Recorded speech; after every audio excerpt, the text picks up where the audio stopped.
Want to go around?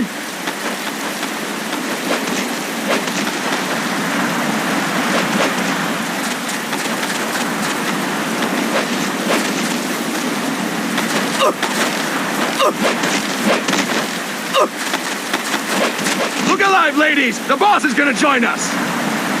Show him how it's done, boss! Your first priority in enemy territory is knowing your surroundings. Your life depends on where you are looking and how fast you can identify your target. Therefore, you must first master moving your line of sight. To move your line of sight, use the camera buttons. Now, when I give you an order, look in that direction. Look up! Good! Look down! Good! You should be familiar with the up and down camera buttons now. Press the action button if you're ready to move on.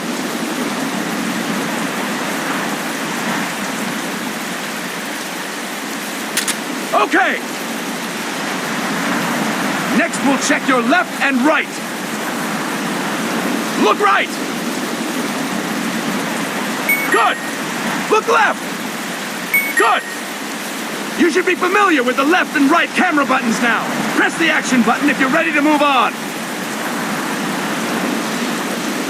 Okay! You can change the controls anytime in Options. Go with the method that works best for you. Next, I'll explain how to change stances. If you just stand there like an idiot in front of an enemy, you might as well kill yourself now! At times, you will need to get low to avoid detection. You have 3 stances: stand, crouch, and lying down. To change stances, use the crouch button. Tap the crouch button to change between standing and crouching. You can move in either stance. Hold the crouch button and keep it held to lie down. However, you cannot move while you are lying down. I'll say that again. You cannot move while lying down. Is that clear?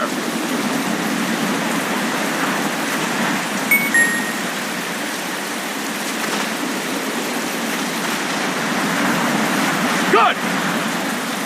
Next, we'll work on your movement. Use the analog stick to move around. Tilt it a little to walk slowly. Tilt it further to run. Decide which to use based on your situation. Remember that your footsteps are louder when running, making you easier to discover. Be careful!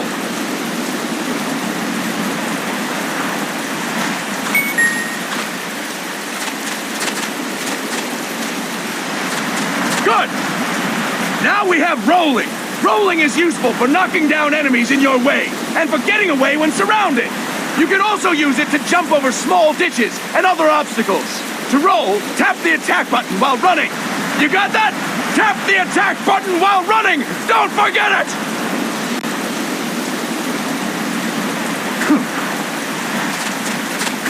Boss, roll by tapping the attack button while running with the analog stick.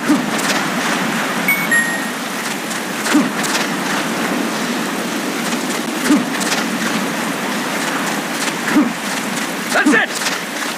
Next, I will explain how to attack without gunfire. You may run into an enemy unexpectedly. You may not have a weapon on you, or you may be out of ammo. You'll still need an effective attack strategy.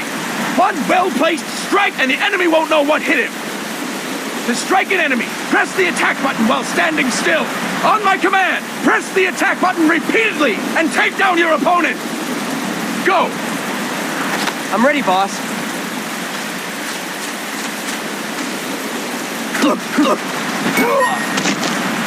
Impressive, boss! Next, we're gonna practice using the stun rod. Hitting someone with the stun rod will shock them with 1.5 million volts. Anyone on the receiving end of that is guaranteed to be out cold. To use the stun rod, press the aim button to ready it, then press the attack button. You'll be glad to know we're using mock stun rods for this training session. When your partner attacks, make him believe it's the real deal. Prepare yourself for stun rod training. Go! I'm ready, boss.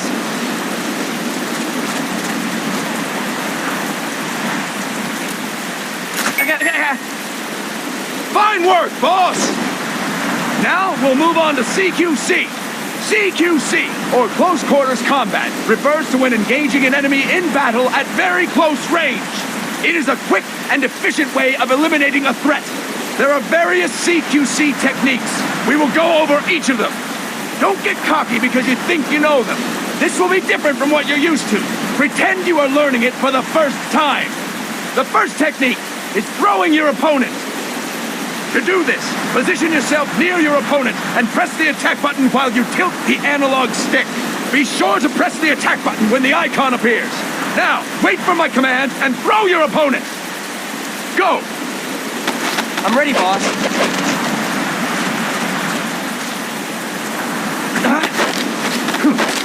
Correct, boss!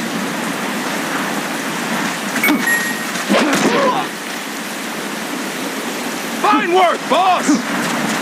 Next, I'm going to teach you how to restrain an opponent close to you. This is a cornerstone of CQC. Grab hold of an enemy, and the bastard's life is in your hands. What you do from there is up to you. Just know that if you restrain him for too long, the average person will most likely pass out. Something to keep in mind. Let's begin. To restrain your opponent, hold down the attack button while near them. Restrain your opponent on my command. Go! I'm ready, boss.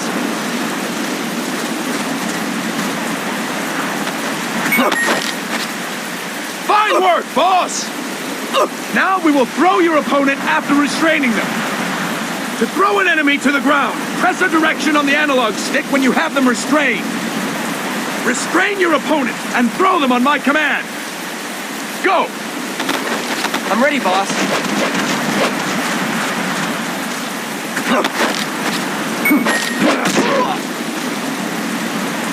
Impressive, boss!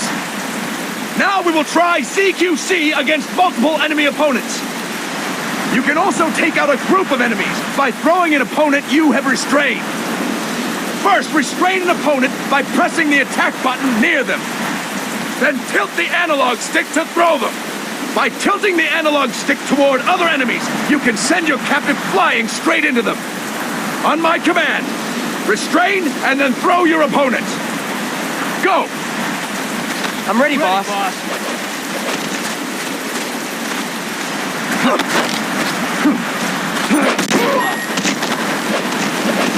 Fantastic! Again! Go! I'm ready, boss.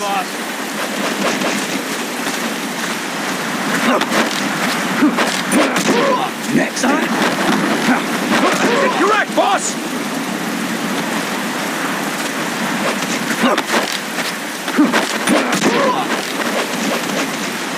That is incorrect, boss!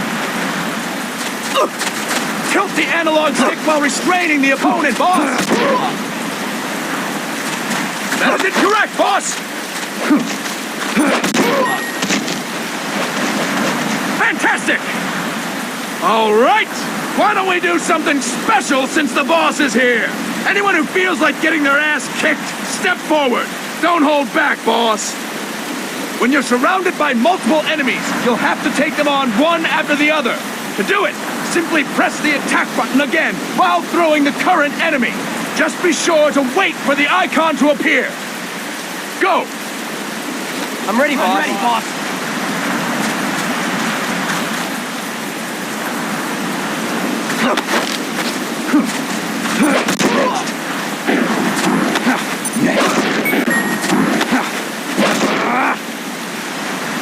Fantastic!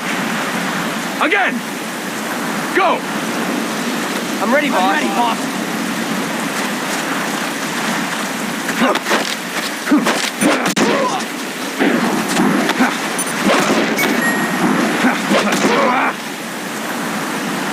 Fine work, boss!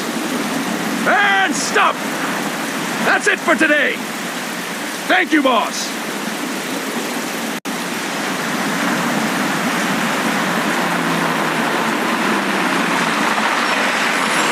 Snake!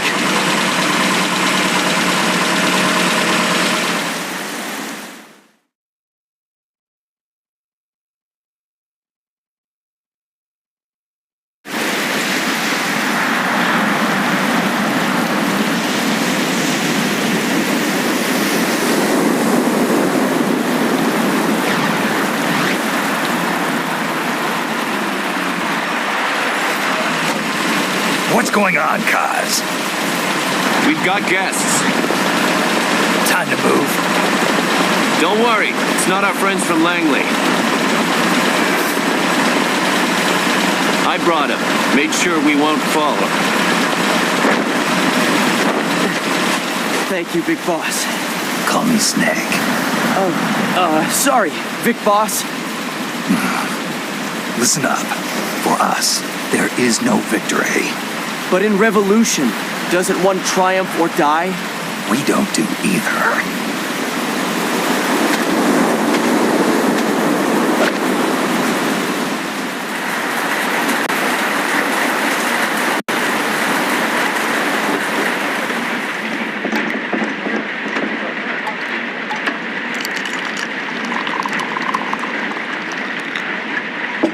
Here. Thank you.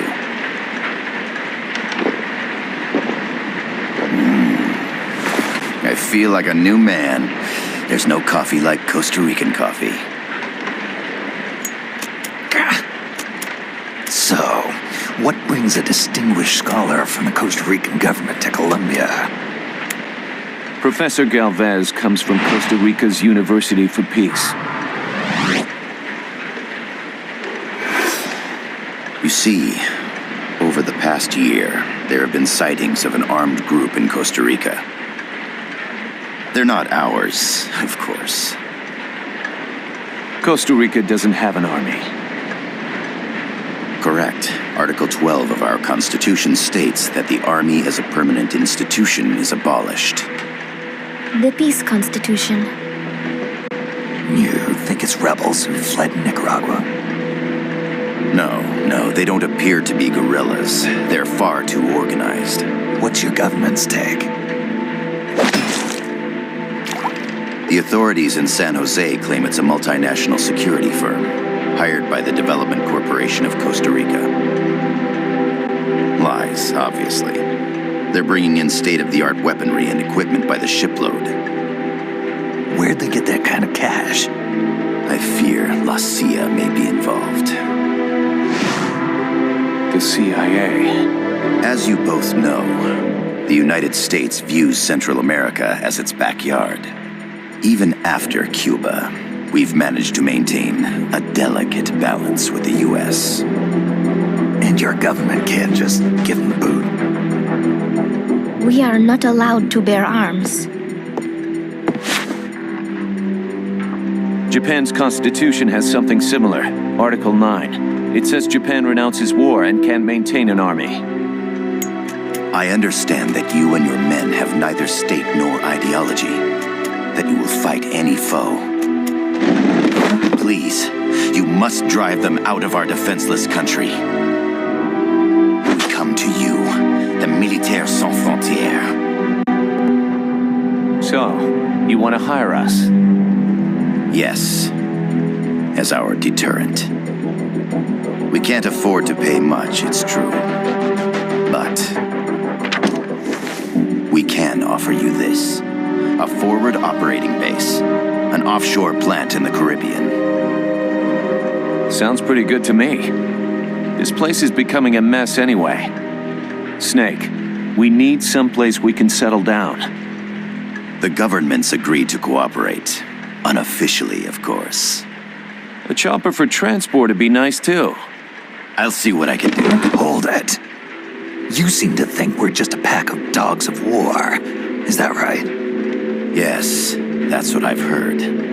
You're an army without a state. No, we've only left our countries behind. Please, you must help us. If your suspicions are true, force isn't going to do any good. You'll have to find a political solution. The government's hands are tied. Go back to your bosses in San Jose. Tell them if they want, I'll introduce them to a negotiator I know. No, I'm not here on their behalf.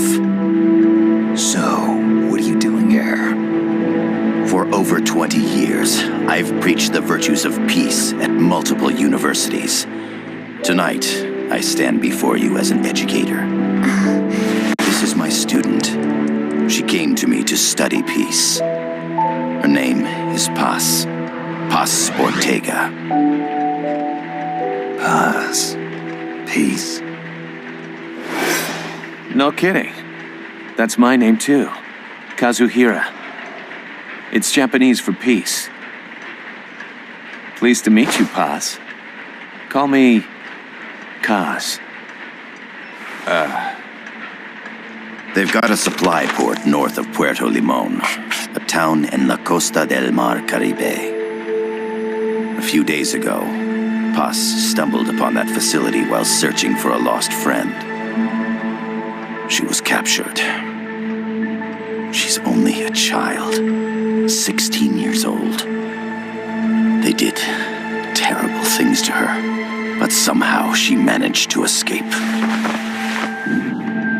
Oh, thank God. She's huérfana. Her mother died when she was small, and she lost her grandparents in the Civil War.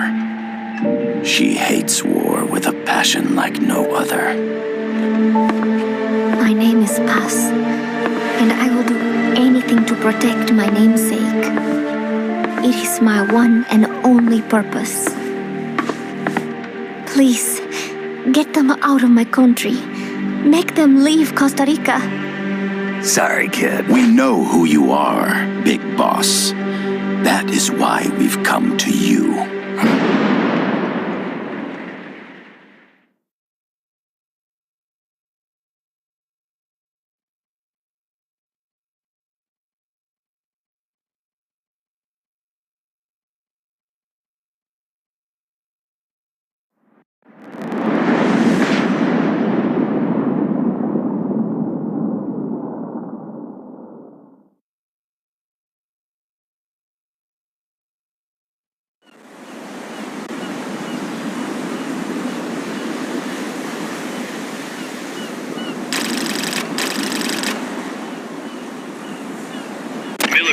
Do you copy, Snake?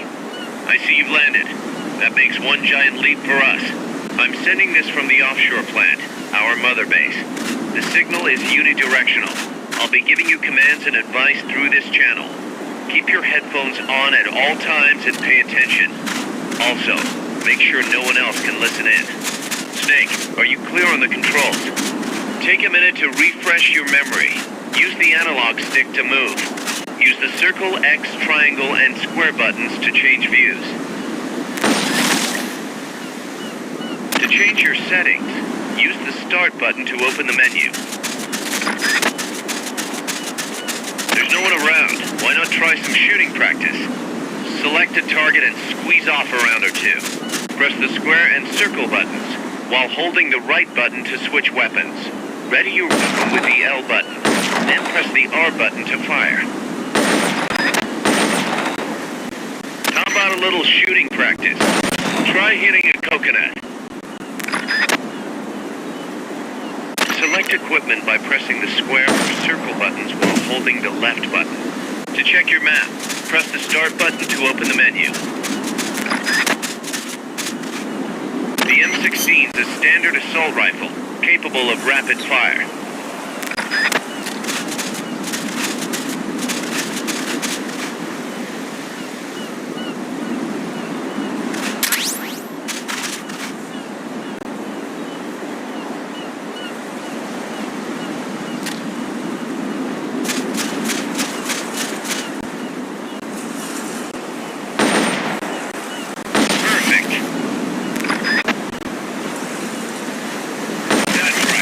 Nicely done, boss.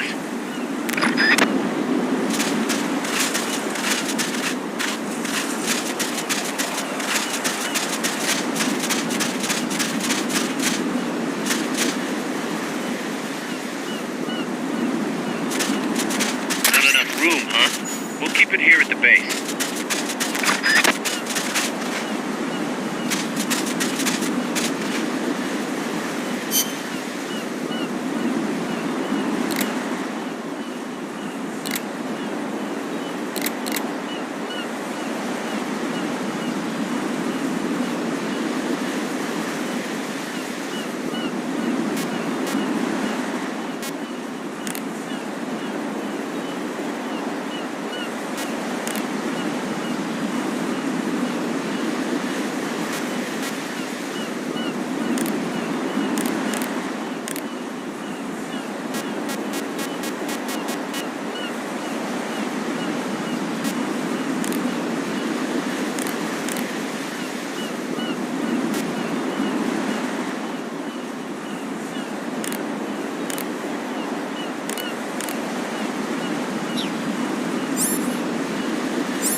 facility you're headed for is past that fence. A grenade should be able to take out that gate. Grenades explode. You throw them, Snake. Use the L button to ready throwing weapons. Once you've readied a weapon, throw with the R button. When using throwing weapons, hold the attack button down longer to throw farther. You won't throw the weapon until you let go of the button. Snake, don't you think you could use a little more practice?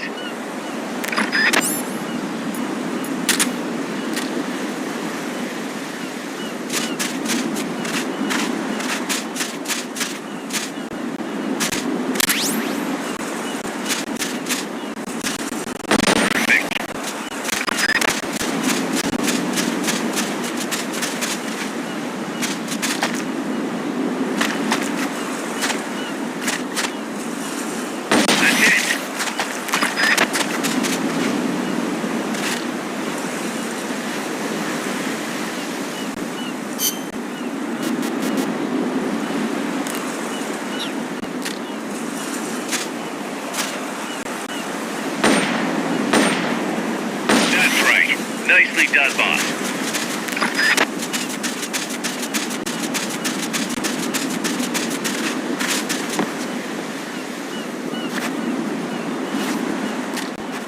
Make your way east.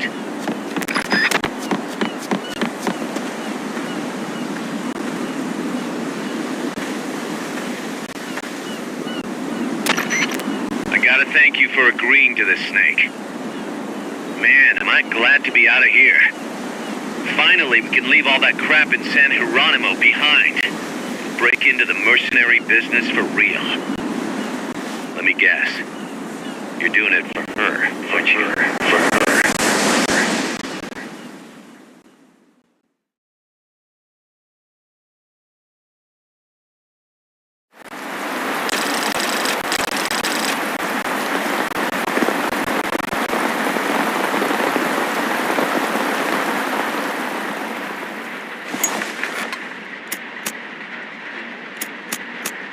Are they still here? Come on, Snake. This could be good for us. They're willing to give us an offshore plant, a place we can finally put down some roots. This is our chance to expand MSF. We don't need a place to stay, guys. We're nomads. We always will be. What? You'd rather keep wandering from conflict to conflict? Tools in the hands of whoever's fighting at the time? The second we settle down, who's to say we won't become the warmongers? Listen to me, Snake. We're not mercenaries. We're not a foreign legion. MSF's a business. A new kind of business. Look, it's not like we're trying to start a war here. All we need to do is find out who this security company really is. Come on, Kaz. It's pretty obvious that they're backed by the CIA. Wait a sec. That would mean... Our friend, the professor, is likely KGB. I see. We'd be making an enemy of our homeland. And there'd be no turning back. This damn thing won't light. Huh? Put on some coffee, Kaz. It's time for a little chat with the professor.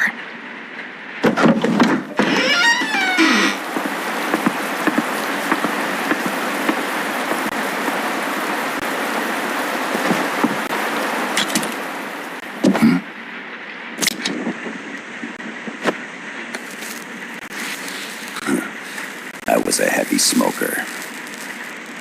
When I got my medal from the Secretary General, he gave me this prosthetic hand as well. But smoking was ruining my lungs, so I quit. I've not had much use for it since. It's quite an honor to meet the legendary Big Boss. That's just a code name the CIA made up. Then perhaps I should call you John. I don't have a name. Stop using that code name you liked so much 10 years ago. What about you, comrade? What do they call you back at Center? Well then, allow me to get straight to the point.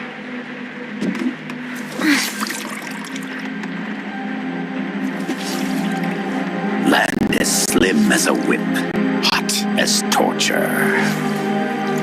That's the Chilean poet, Neruda. Central America is the navel of the American continents, bridging north and south.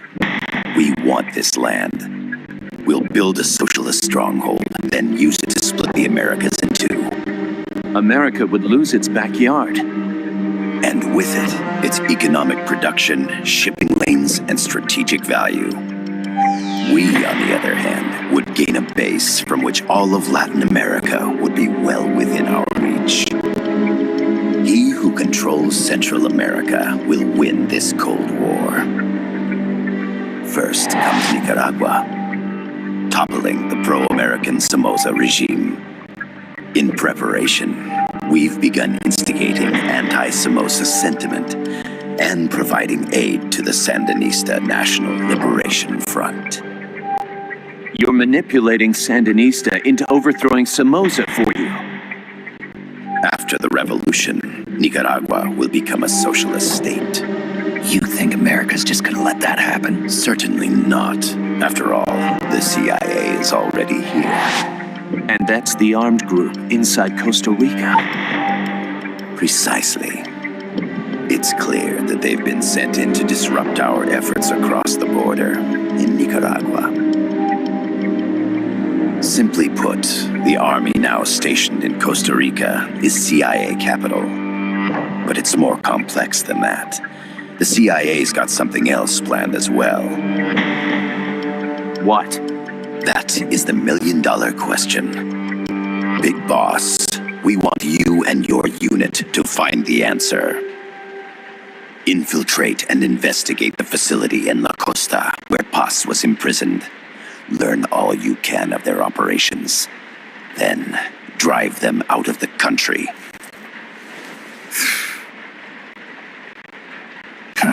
You're asking us to settle a turf war between the KGB and the CIA? What about her?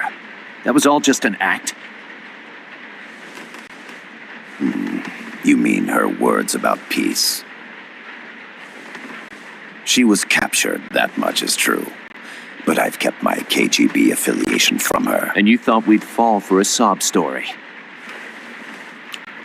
No. I had good reason to bring her along. She managed to escape with her life, but her friend was not so lucky. Why were they attacked? I believe this will help explain. Perhaps they saw something they weren't supposed to. Perhaps they heard something they shouldn't have. A cassette tape? Paz took this during her escape. She says her friend happened to record it by accident. What is that? A portable stereo cassette player. The first of its kind. Ah, I heard they were working on something like that in Japan. Didn't know you guys were too. I believe what you're about to hear will help you understand.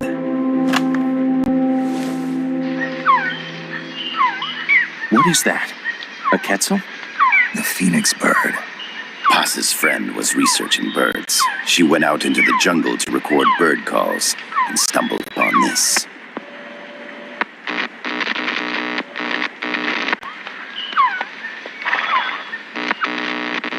So? So what?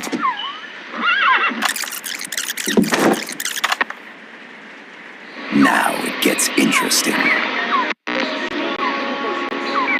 Poisonous. I need to get rid of it. I chase it back to its nest. You can't. The snake's too vicious. It's all... Many people. I chase it away. It will bite you unless you kill it. Go home. Boss. Voice print analysis confirms that this voice is indeed that of the legendary hero and criminal, the boss. What? The other hasn't been identified. Female in her 30s with a British accent. The song playing in the background was a hit in 1973. What's it going to be? Loyalty to your country or loyalty to me? Your country or your mentor? Your mission or your beliefs? I am loyal loyal to Boss himself. is alive in Costa Rica. As I understand it, she was your commander, fought by your side. And that you killed her under orders from the CIA, thus surpassing her to become the hero known as Big Boss.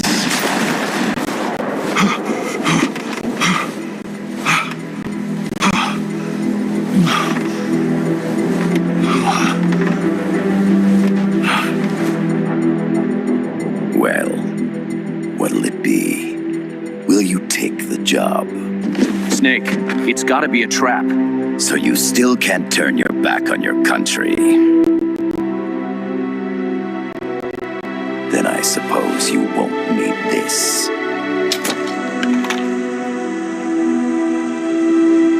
Wait!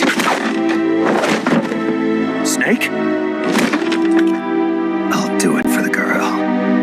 For Paz. Okay. For peace, then.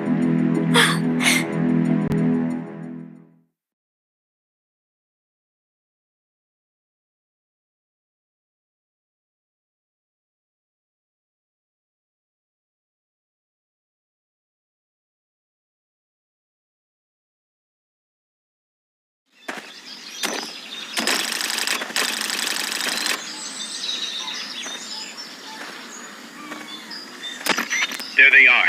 CIA mercs. Snake, you've got to get past them undetected. Avoid combat whenever possible.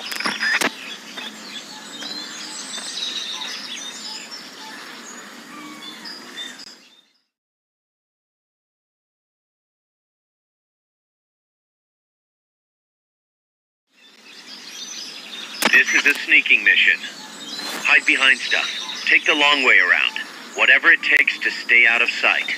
Your gun is a last resort. It could just as easily kill you as save you. Freeze.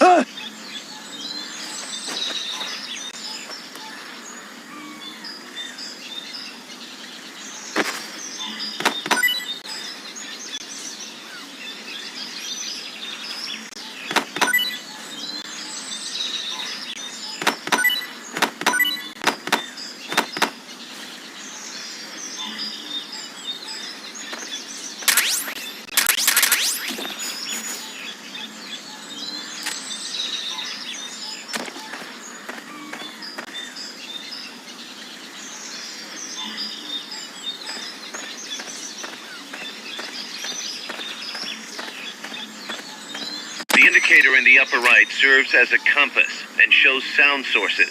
Pay attention to your surroundings.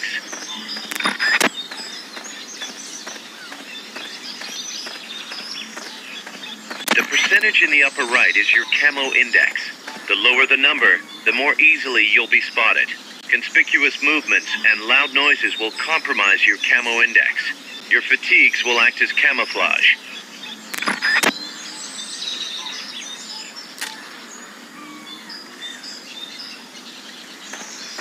Freeze.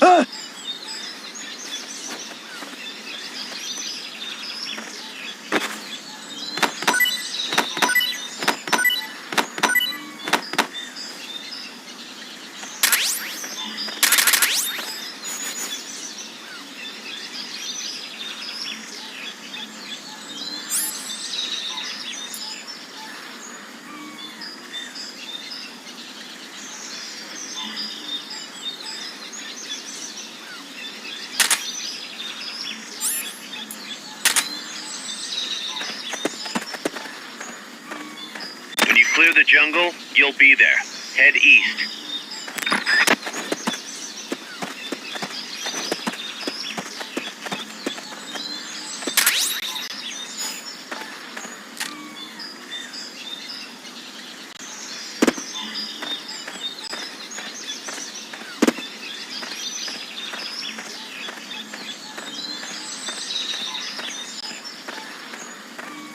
Freeze.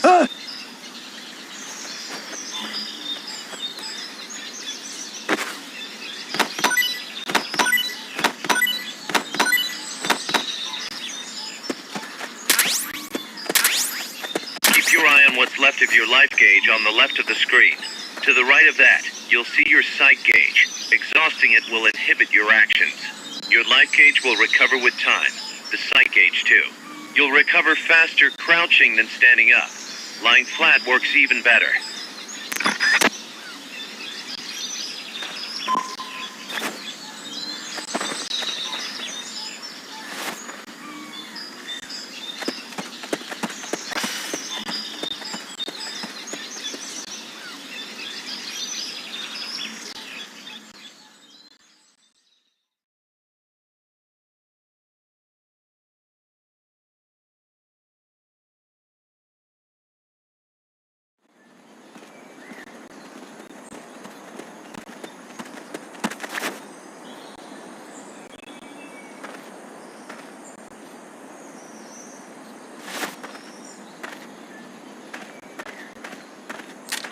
Looks like you're inside the compound. Security is tight. Stay sharp.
Cardboard box? What are you gonna use that for?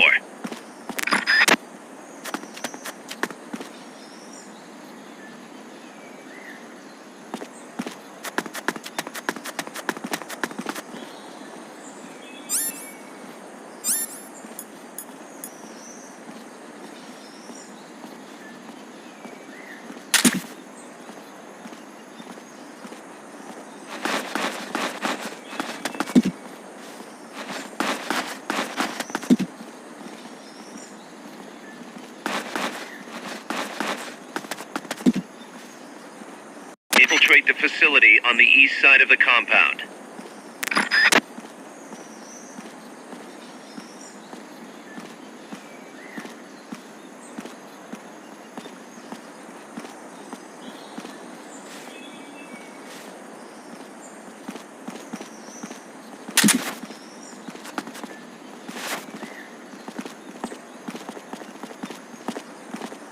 Freeze.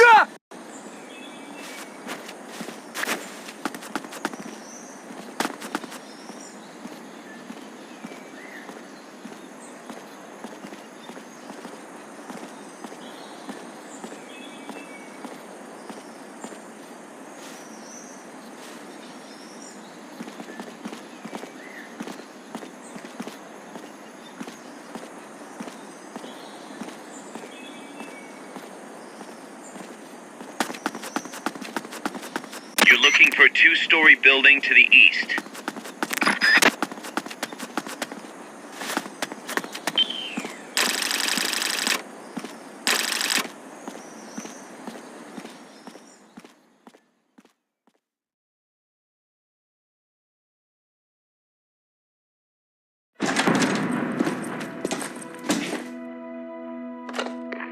Yes, sir, we broke them. We acquired the whereabouts of target 500.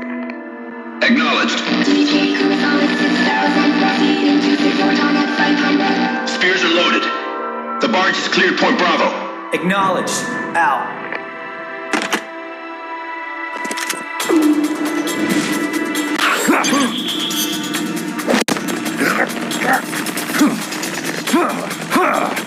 Freeze. The cargo. Where's it headed? What is it? Air suit. In the mountains! What's up there?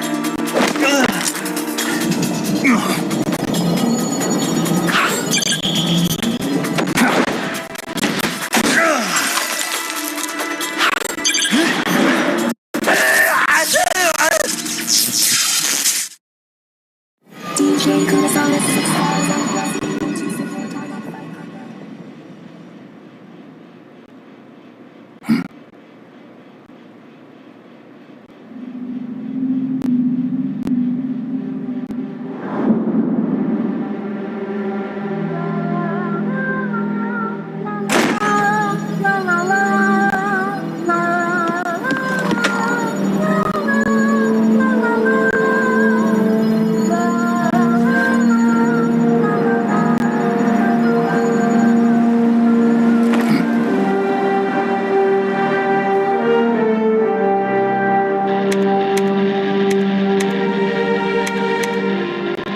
This is Snake. Kaz, can you hear me? Loud and clear. You found a radio. It's got a circuit that reverses the audio phase. Let's switch frequencies from time to time, just to make sure we're not detected. I found a map of their bases. The cargo's heading from the marshes west towards Irasu. Nice going, boss. Kaz, this place is full of film badges. Dozens of them. Film badges? Like the ones used to measure radiation exposure? The radio man was wearing one. And whoever he was talking to called the cargo spears. Wait, that would mean... Nukes. They're bringing nukes into Costa Rica. Holy Mother of God.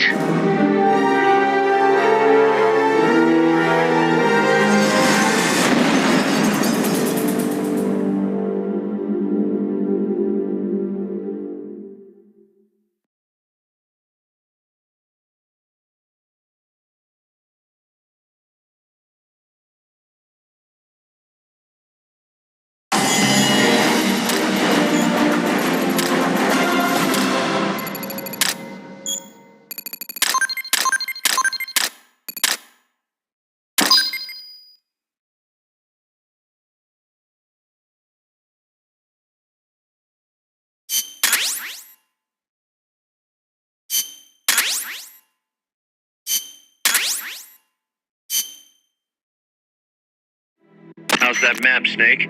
Think you can use it? It tells me where their bases are, but it's just a bunch of points. No routes. I need better intel on the lay of the land. Snake, the professor said he's got the Sandinistas on his side. Said you should get in touch with the FSL and Comandante. Do they know they're backed by the KGB? Nah. As far as they know, they're really fighting for the revolution. The KGB is staying behind the scenes. I'm not sure the Sandinistas are aware of what's really going on. Still can't believe anybody'd bring nukes here. Yeah, that's a shocker. Costa Rica's party to the Tlatelolco Treaty, which declares Latin America a nuke-free zone. Based on Japan's 3 non-nuclear principles, it bans the testing, use, import, or deployment of nuclear weapons. If word of this gets out, Opinol will be forced to act. It'll cause an international uproar. The treaty was signed to prevent another Cuban Missile Crisis. If the U.S. itself is gonna scrap it... Latin America is too close to spawning another Cuba or two already. The entire continent would become one big powder keg. Well, if they did bring nukes, we can't let them get away with it. Are they planning a test? Showing off? Or is it all to keep the anti-American movement in check? Good question. Why bring them here? I can't figure it out. Whatever the CIA's up to in Costa Rica, the professor wants it stopped. We need to find out what that something is. We need to get ready first, Kaz. Repairs? Working as fast as we can, boss. This place is pretty beat. Looks like hell. But as long as you're with us, we'll make it heaven. No one can bother us here. No state telling us what to do. This is the MSF's haven, our mother base. And with this foothold, we'll back you up even better than before. We're gonna turn this pile of junk into something big.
infiltrated the area around the coastal supply facility and knocked out the soldier there.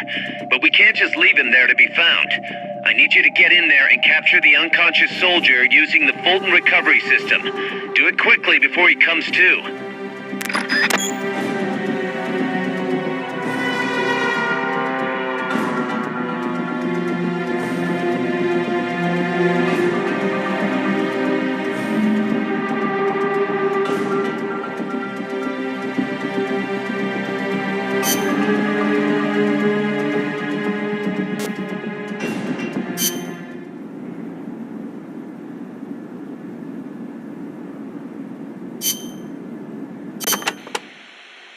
Snake, you can use the Fulton surface-to-air recovery system to send prisoners and unconscious mercenaries you encounter back to Mother Base.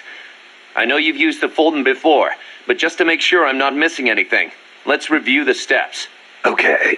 First, attach a balloon to the unconscious enemy or captured prisoner. Right. I hook a wire to their waist, and on the other end of the wire, there's a helium balloon. Right. Then we'll send over a chopper to catch the floating balloon with its recovery hook and reel it up into its cargo hold. And that's it? And that's it. We finished installing the recovery hook on the Huey. Wait, Kaz. Something doesn't make sense about this whole process. This again. Well, normally, Fulton recovery is for when you're using fixed-wing aircraft. With a helicopter, isn't it simpler to land and pick up directly? Listen, Snake. You're going to be calling for recoveries repeatedly throughout your mission. We want to keep the risk of taking enemy fire to a minimum. The best way to get that done is to do the recovery in a high-speed flyby. That's what the Fulton surface-to-air recovery system is for. Uh-huh. What's the real reason? Helicopters are cheaper, and the repair bills will start adding up once the bullets start flying. I thought so. Kaz, I know we need to keep costs down, but... Boss, you really need to get rid of this whole army mentality. We're not the Pentagon. We don't have billions of taxpayer dollars to play with. And besides... Fine. Just pick a reason that makes sense. Helicopters have quicker response time. Sounds strange, yeah, but it works great. I promise. You'll get used to it before long. Yeah, I hope so.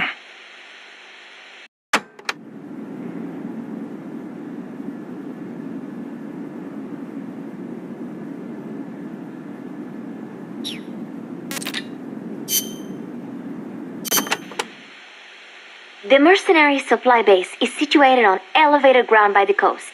I heard them call it Puerto del Alba, Port of Dawn. They have perfect visibility of the area from up there. We did our best to sneak in undetected, but one of the guards spotted us and we... What is it? I'm sorry. You'll have to ask Professor Galvez the rest. It's okay. You've been through a lot. I am sorry. I just cannot. You did great, Paz. I won't let your efforts go wasted.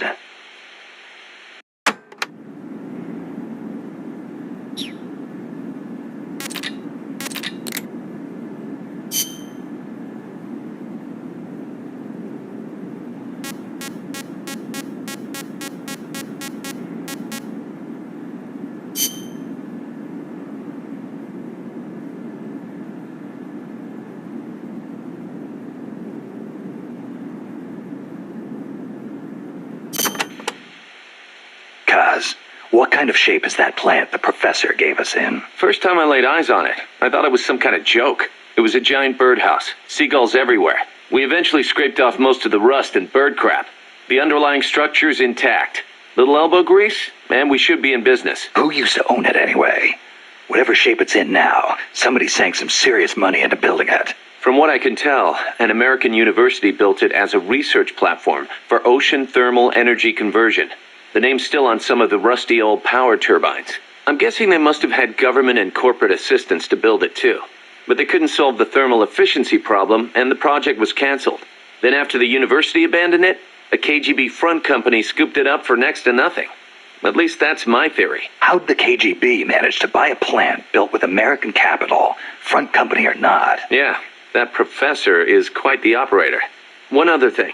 The plant's set up so that it can join up with other plants of the same standard. So, they were originally planning on expanding the place, huh? Hey, let's give it a shot. We can get some more people together and build this place up into a proper home for MSF. You're with me on this, right, boss?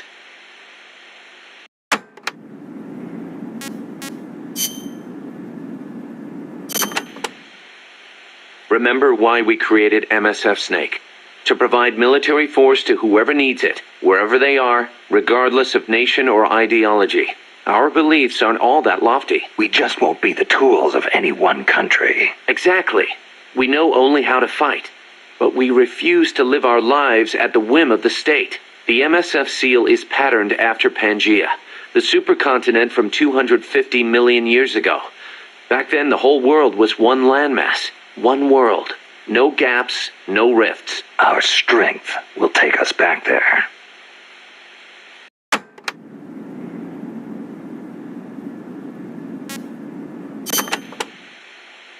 What about you, Kaz?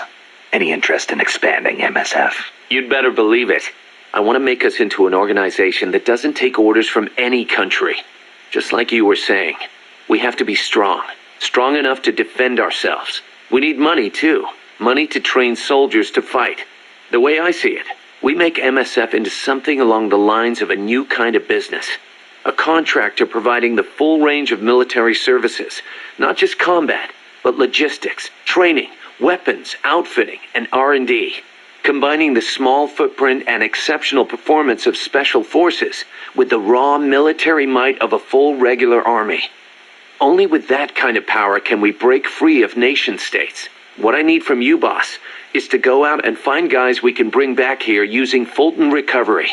Then tell us what assignment to use them for. I'll take care of the rest.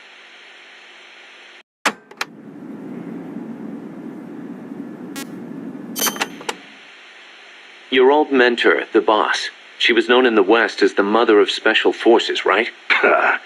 Nothing but propaganda. Actually, it's not all that far from the truth. I heard the KGB just set up a counter-sabotage cell. Alpha Group, I think they call it. There's even a rumor that West Germany created a counter-terrorist unit within its border police after the debacle at the Munich Olympics. Back home in the States, they've got the illustrious Green Berets, the SEALs, and your personal creation, Foxhound. The seeds sown by the boss are beginning to sprout. Same goes for MSF, right? In creating it, you were carrying on the will of the boss. Yeah. She taught me how to fight the hard way. She beat it into me. And now, thanks to her, we can take on missions other than just conventional combat. After all, we've got the same mother as the Army's Special Forces.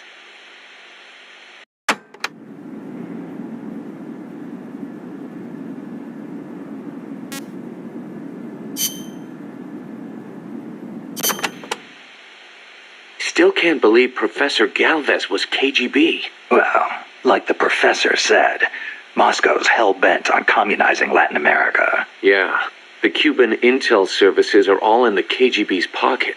You don't think he's got some kind of ulterior motive? If the CIA is up to something, it's only natural that the KGB wants to know about it. But I doubt they're showing us their full hand. We'd better watch our backs.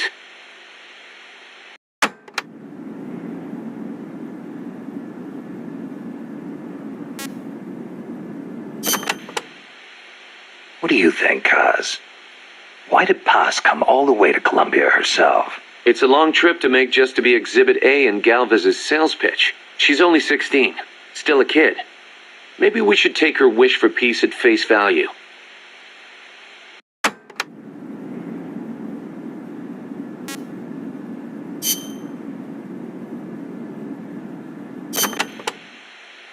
Costa Rica isn't alone. All of Latin America is getting swept up in the superpowers' Cold War. The whole ideological split between East and West. In the end, it's just a greedy scramble for wealth by the ruling classes. The Western bourgeois stand to lose everything if their countries go communist.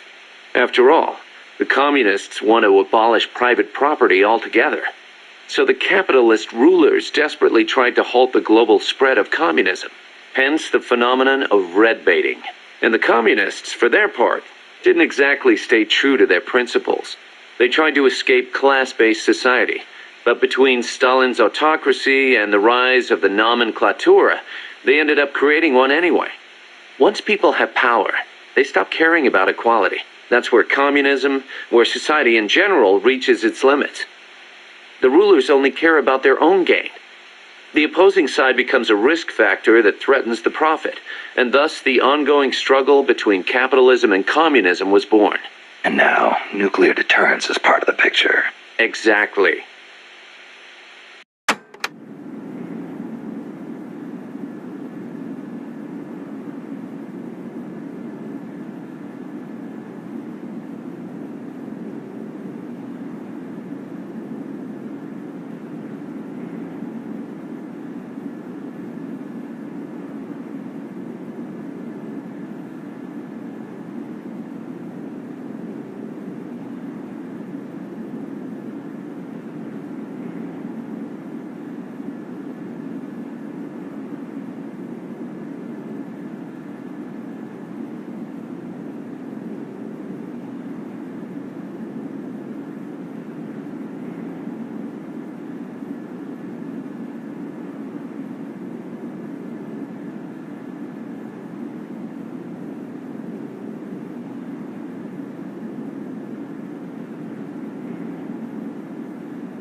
They say nuclear weapons are the reason we haven't seen conflict on a global scale since World War II.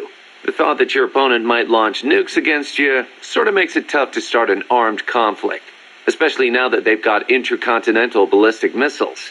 Nowhere is safe. Of course, all that has caused military expenditures to skyrocket. Well, the only way to ward off a preemptive strike is to flaunt your own nuclear stockpile. And that's caused their numbers to increase exponentially, not just with regards to destructive power, but in terms of targeting technology too. Now they can hit a target halfway across the world with pinpoint accuracy. In a way, the space race was a demonstration of that technological progress. And as a result of all that, we now have mutually assured destruction. It's the ultimate form of deterrence. No one's going to launch their nukes knowing they'll be obliterated in return. I don't know. The chance of somebody hitting the button by mistake is never zero.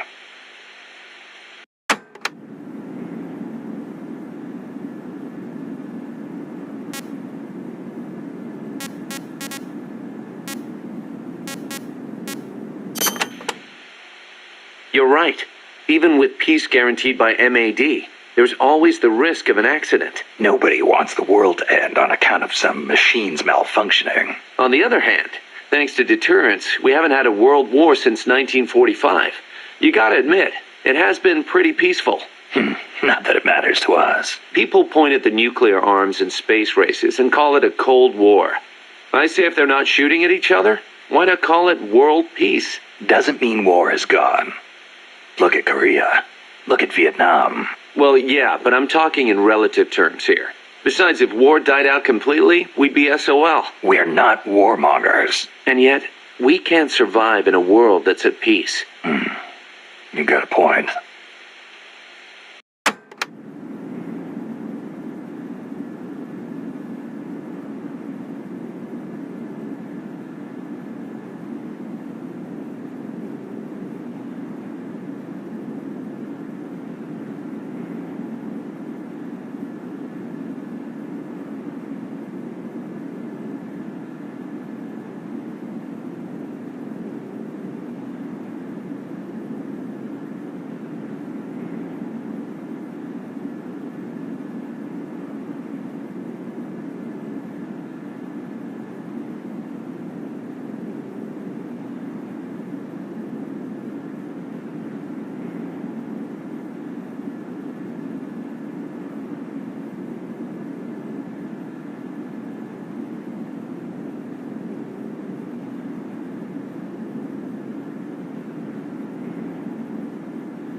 So it's been more than 10 years since the Cuban Missile Crisis, huh? I don't think we'll ever forget it. No kidding. Those 13 days starting October 15th, 1962, were probably the closest we ever came to all-out nuclear war. The Russians deployed nuclear missiles to Cuba. America responded with a naval blockade. Then Russia shot down an American spy plane. I was still a teenager back then, but I remember what it felt like to be one step away from nuclear war. The adults were freaking out. If it wasn't for the Cuban Missile Crisis, there might never have been an Operation Snake Eater. And... What's the matter, Snake? It's not like you to get all hypothetical. I guess not. It was the reassessment after the missile crisis that paved the way for the hotline between Moscow and Washington, and also for détente. That's irony for you.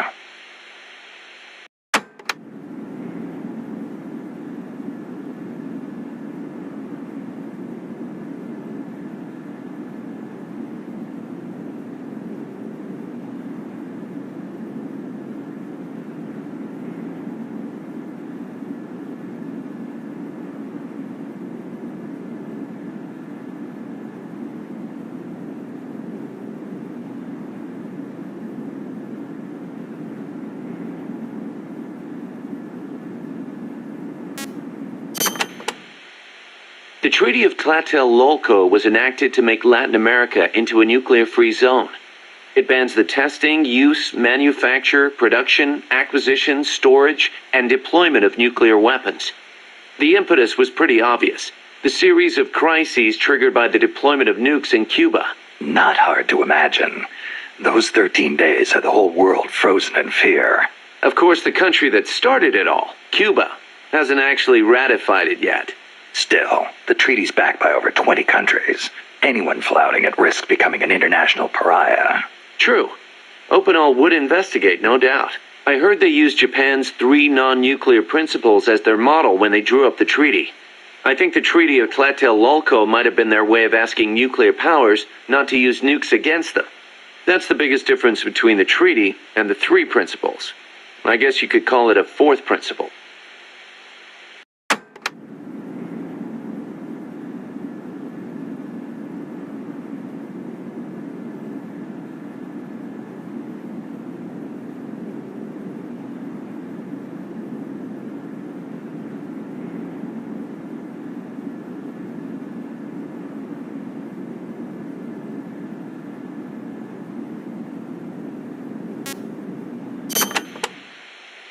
So Costa Rica abolished its army back in, 1949?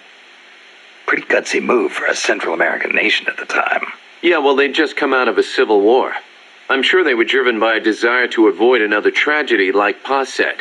But I think they had a more compelling reason. Army coup d'etat are a way of life in so many Latin American countries.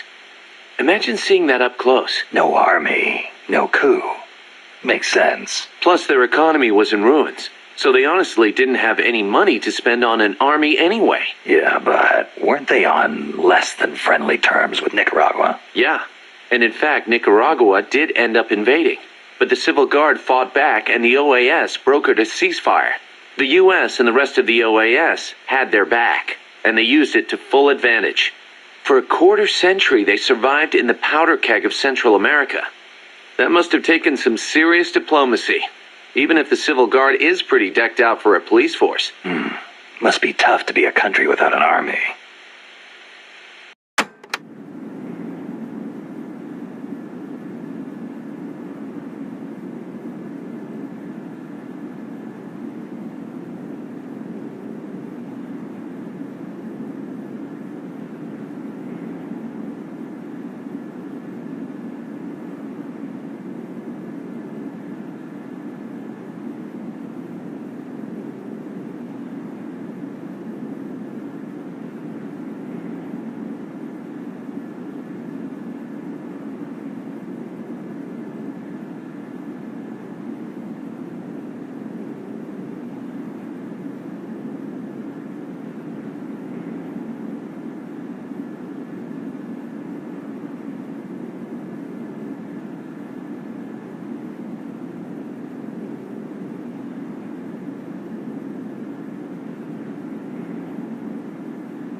Hey, Snake, mind if I ask you something?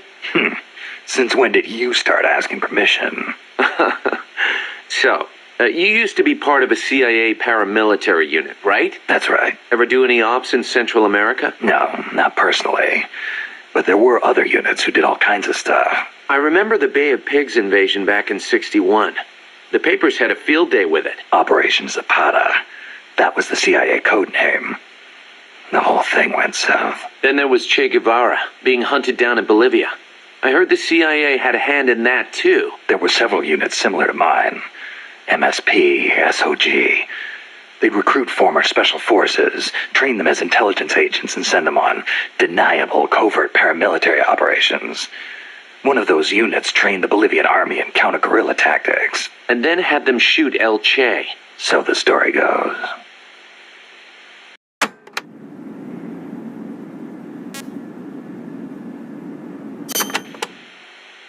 Around here, they say La CIA instead of CIA, huh? Nothing strange about it. That's how it's pronounced when you read it in Spanish. It has the feminine noun ending a, so they use the article la. Apparently, some people have taken to using the term UCLA. That's a new one to me. What's it mean? It stands for Unilaterally Controlled Latino Assets. Meaning they're local agents? Yeah, that's the idea. Washington uses them like pawns. Nobody knows who they really are or what they're doing.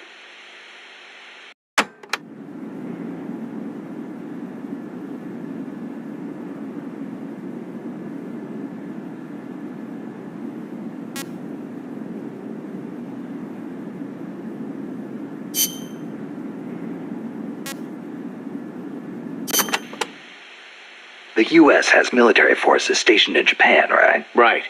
Even though the Allied occupation ended, American forces are still stationed there under the U.S.-Japan Security Treaty. Unlike Costa Rica. Part of it stems from the occupation, but Japan also occupies a key strategic position from America's perspective. It's next door to the Soviet Union and close to China and North Korea as well. It's integral to the security of Pacific Asia. For America, Japan represents a barrier against communism. What about for Japan? As you might expect, there's deep-rooted opposition to the alliance. In 1960 and 1970, when the treaty was up for revision, there were mass protest movements against it, especially in Okinawa. The U.S. only gave it back to Japan 2 years ago, and American bases are still concentrated there. It's a heavy burden for the Okinawans to bear. Then why don't they scrap the treaty? Lots of reasons. There's the imbalance of power with the U.S., of course, and if Japan pulled out, they'd be losing the nuclear umbrella America provides. And as for whether the JSDF could defend the country after the Americans left, I really couldn't say. Costa Rica is in a similar situation. They depend on the Inter-American Treaty of Reciprocal Assistance, the so-called Rio Pact. So, the countries with peace constitutions end up having to rely on other countries' armies. Kind of ironic. On the flip side, not everybody in America is satisfied with it either. Some people argue Japan is freeloading off America's security guarantee. And you know how Japan's industrial exports are making inroads in the States. Yeah, I've got a Japanese camera myself. Best damn camera around. Japan's low defense spending allows it to invest more in economic recovery and expand its share of the American market. That's a bitter pill for Americans to swallow.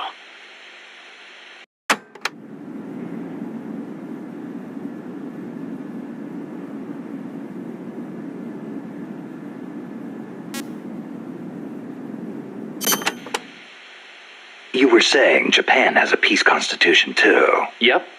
Japan renounced war in Article 9 of its constitution, aspiring sincerely to an international peace based on justice and order. The Japanese people forever renounce war as a sovereign right of the nation, and the threat or use of force as a means of settling international disputes.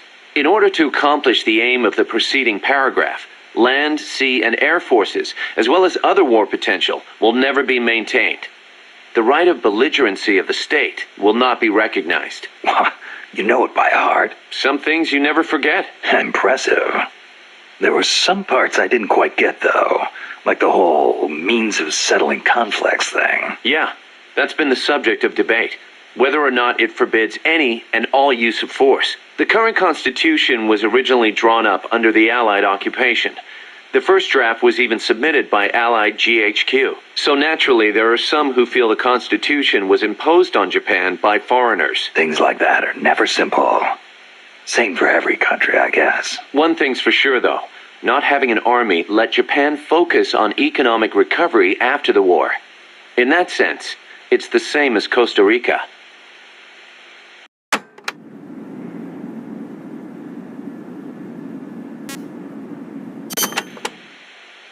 Kaz, you were in the Japanese Self-Defense Force, right? I thought that Article 9 you were talking about earlier prevented Japan from having an army. Yeah, and that's another subject of controversy. The Self-Defense Force is an organization for the purpose of defense. Article 9 of the Constitution does not deny Japan's right to self-defense. Therefore, the SDF is constitutional. That's Tokyo's official stance. Sounds complicated. Call it what you will. It's a distinctly Japanese way of interpreting things.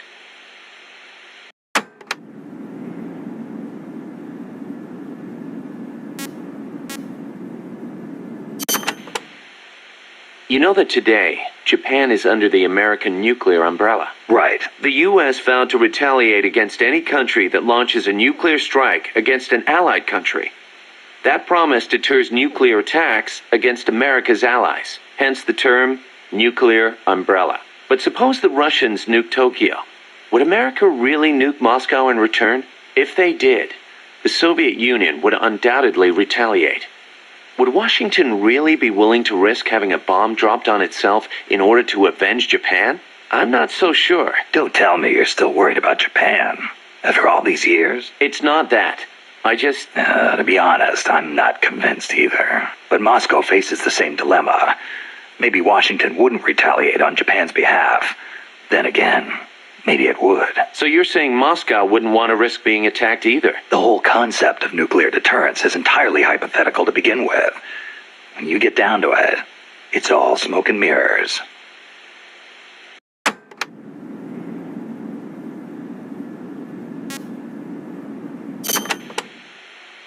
Japan shall not possess, manufacture, or allow the introduction of nuclear weapons into Japan. Those are the 3 non-nuclear principles set forth by the Japanese government. Allow the introduction? That's funny.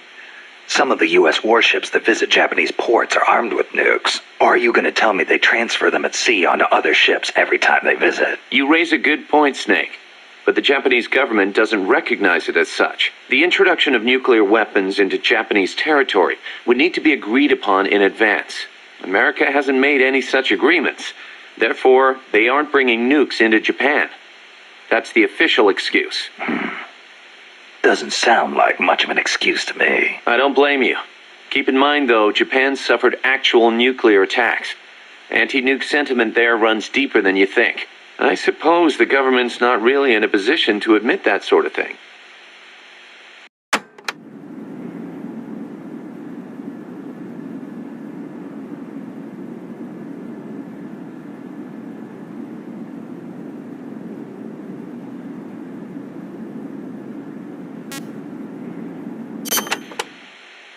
So tell me, Kaz, how's the self-defense force you were in different from an army? The JSDF is set up for national defense. It's not configured for aggression against other countries. It's what you'd call exclusive defense. Exclusive defense? It's the fundamental strategic posture of the JSDF. No preemptive attacks. Only the minimum defensive action necessary after an enemy attacks. Anything defined as self-defense, then? The JSDF originated as the National Police Reserve. Back then, American forces stationed in Japan were being sent over to fight in the Korean War. So in a sense, the NPR was filling a gap. Police, huh? Reminds me of the Costa Rican Civil Guard. Yeah, exactly. They're also dispatched to provide disaster relief. The year before I joined, they had a hell of a time trying to rescue some buses that got hit by landslides.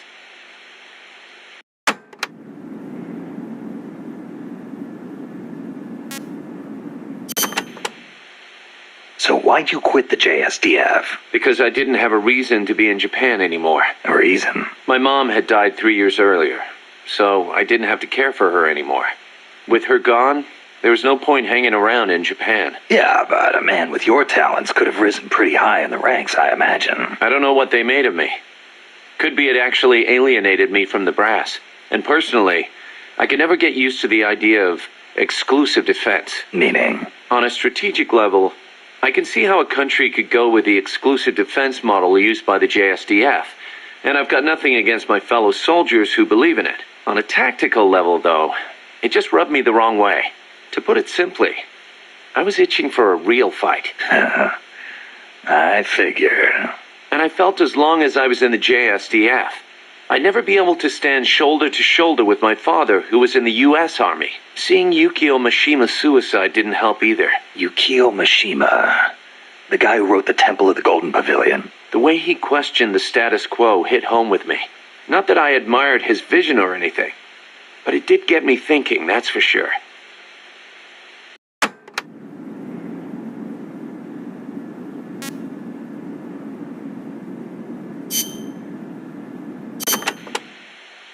Don't forget to give the MSF staff assignments.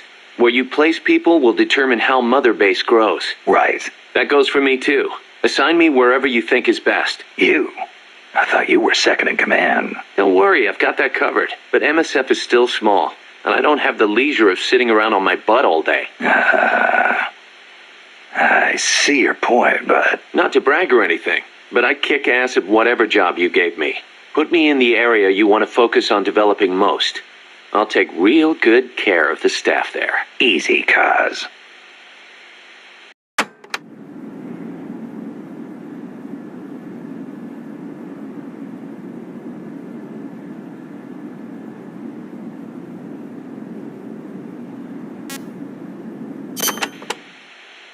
Life's funny sometimes, isn't it? What brought that on? We first met as enemies on the battlefield.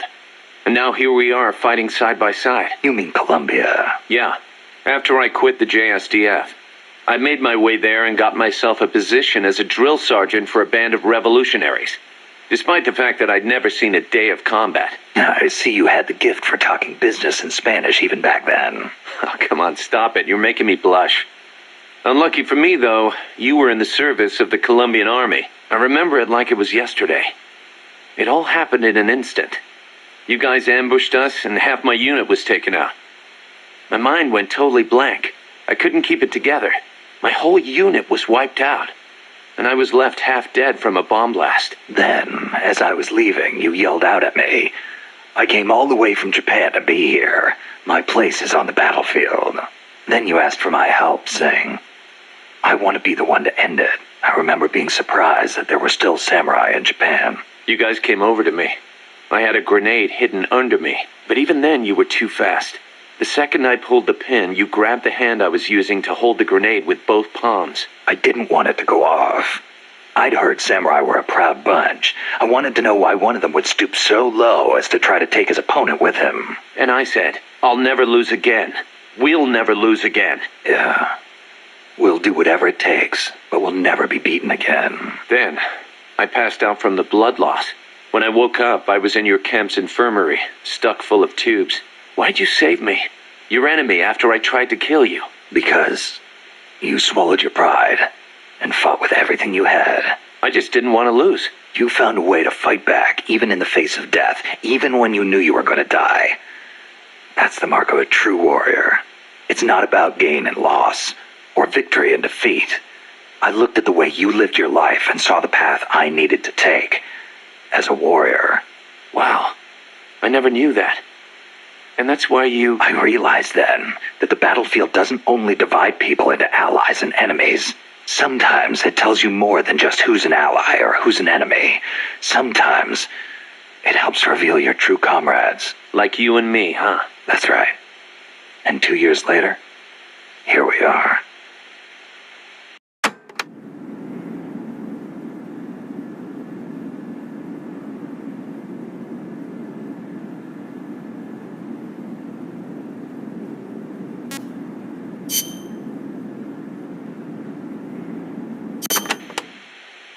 You probably heard this a million times, Snake, but you should always avoid combat with the enemy when possible.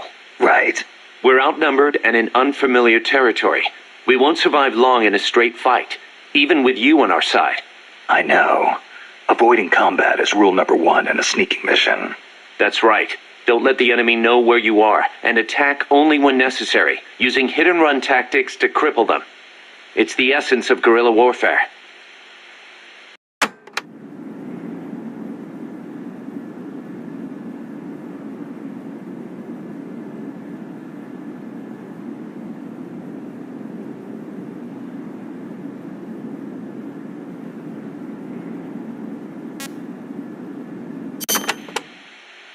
Can I ask you a favor, Snake? If you ask nicely. To make MSF bigger, we need to do some recruiting. Yeah. What's your point? I want you to avoid killing enemy soldiers as much as possible and send them back using Fulton recovery. Not much we can do with a corpse except give it a funeral. Obviously. Put him to sleep, knock him out, hold him up even. And if you do have to fight, try to leave them near death instead of dead. And then use the Fulton recovery system. Sounds easy enough. You know what'd be really nice, though? If we had a way to Fulton recover anybody at any time.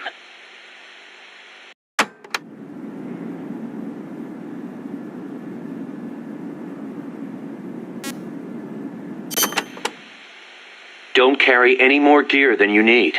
If you try and stuff your entire arsenal into your backpack, it'll be too heavy and your mobility will be impaired. You'll only be hurting yourself. I know. Take only what you need. Every rookie knows that. You can check the weight of your gear before heading out. So make sure you do. Got it.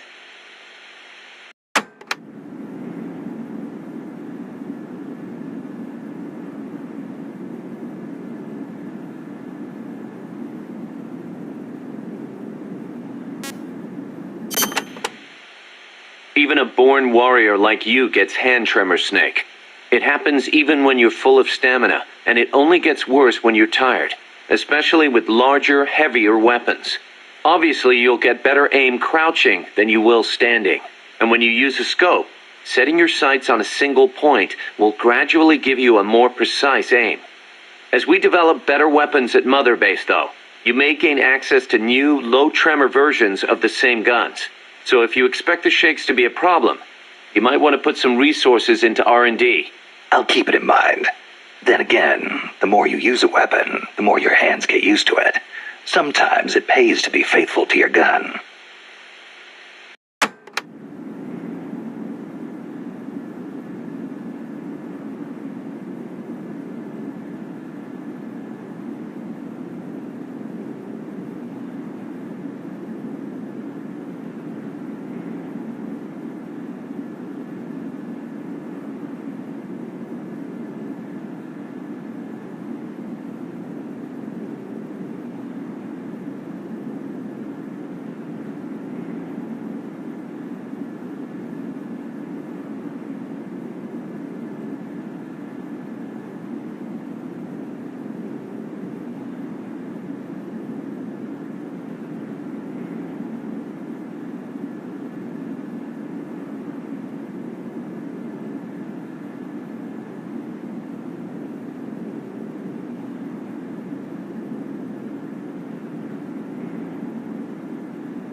Choosing the right uniform is crucial.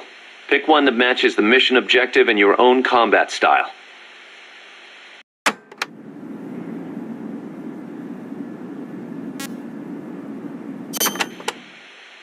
Jungle fatigues are made for jungle combat.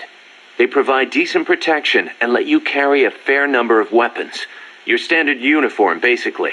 The distinguishing factor is that your camo index will vary a lot, depending on the area. Wear a pattern that makes you blend in with your surroundings, and your camo index goes up. Wear something that clashes, and you'll stick out like a sore thumb. Pick the right pattern for the occasion. Sigint used to lecture me on it all the time.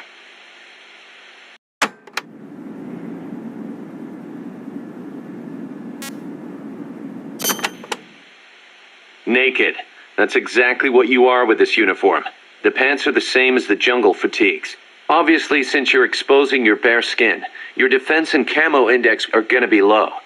On the plus side, it's so light you can move around quicker. Good for showing off muscles, too. Hey, Snake, I heard they gave you your old code name because you used to run around with your shirt off. Is that true? Don't believe everything you hear. They called me naked because I went in without gear or food. I had to procure everything on site. You mean they sent you into the jungle without even a pair of pants? On a halo jump from 35,000 feet? Sweet Jesus, you are a legend. You're busting my balls, aren't you, Kaz? Little bit, yeah. Hilarious.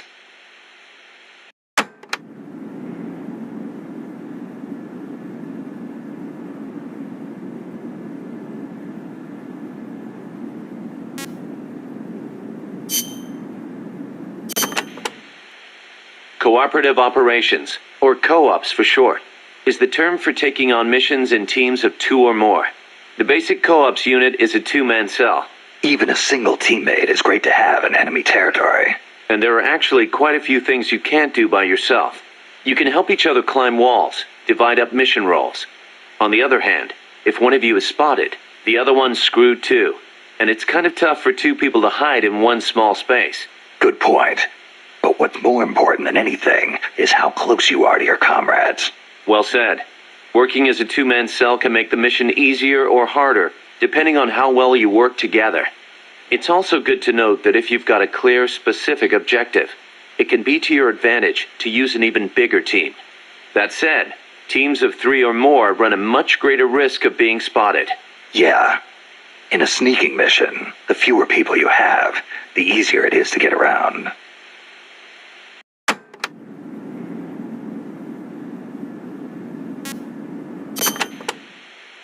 In co-ops, you can trade weapons and equipment with your teammates. You can also display your teammates' inventories from your weapon or equipment menu. Ammo is shared too, of course. Ammo, sure. How about life? That also shared? Yep. You all sink or swim together. Your teammate dies, you die. You need to be within a certain distance of each other to swap items. Yeah, I know. I've been in this business so long I can virtually see that distance. Looks kind of like a ring in my head. That's why you're the boss. Okay, we'll call it the co-op ring. And entering the ring will be called going co-op in.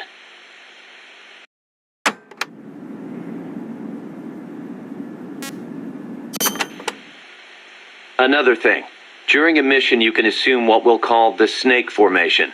Same as your code name, but probably not standard operating procedure for a guy who specializes in going solo. Damn right.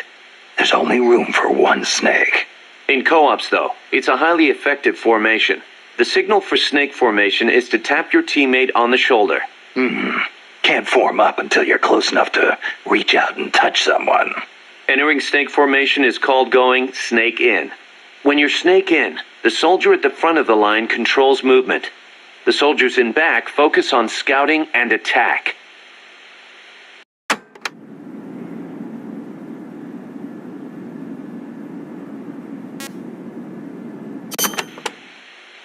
Just because your heart stops doesn't mean you're dead immediately. Right. The heart just circulates blood through the body. But stopping it does cut oxygen supply to the brain. You'll be dead soon after. Which is why we have CPR. Let's say your heart does stop. If someone performs CPR before your brain cells die, you can recover.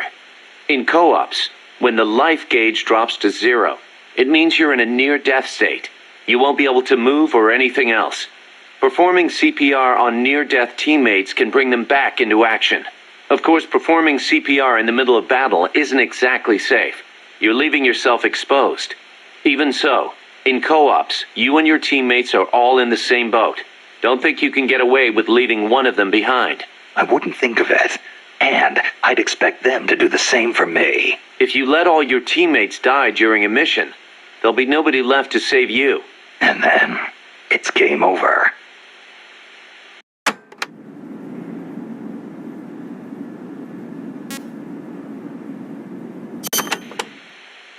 Building trust with your teammates is essential to success in co-ops.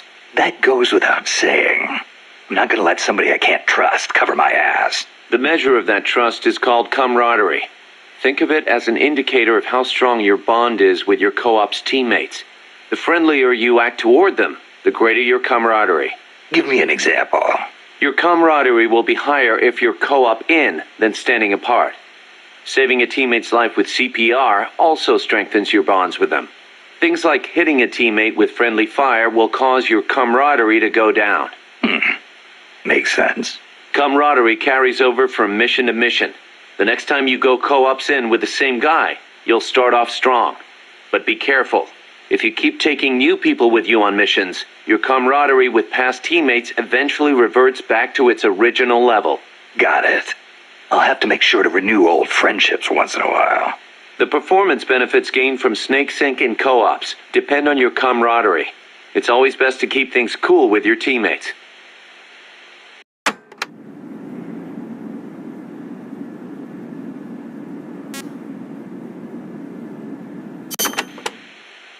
Stand still when you're snake in, and you and your teammates will start to get in sync. In sync? That's right. Stay still together and you'll enter snake sync mode. The synergy will give you a boost in performance. You'll move faster, recover faster, and have better camouflage. In other words, we're at our best when we're in the same groove. You got it.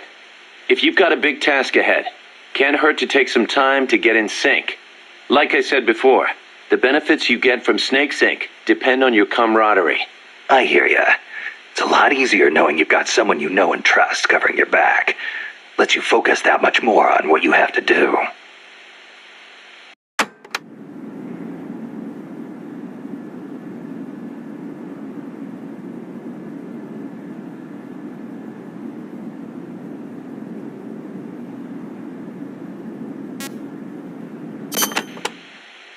If camaraderie represents how much your teammates trust you, then heroism shows how high your reputation is. Heroism? That's right, heroism. Your reputation affects your ability to recruit new members to MSF. With higher heroism, it won't take as long to convince guys to join our cause and send them back by Fulton recovery. So, how do I get this heroism thing to go up?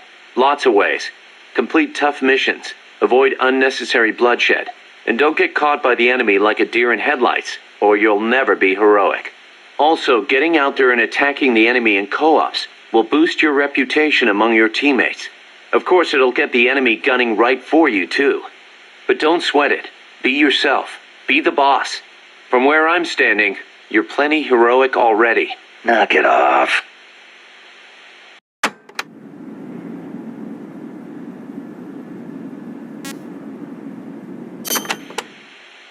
Seems the R&D team's been busy working on co-ops only weapons. Co-ops only? Like a gun with extreme firepower, but only when two people fire it at once. I hear it's still in the concept stage. I know some rocket launchers need two people to operate, but a co-ops only weapon. Hey, if they come up with something good, you'll have that much more reason to go co-ops. Why don't you check in and see how they're doing every once in a while?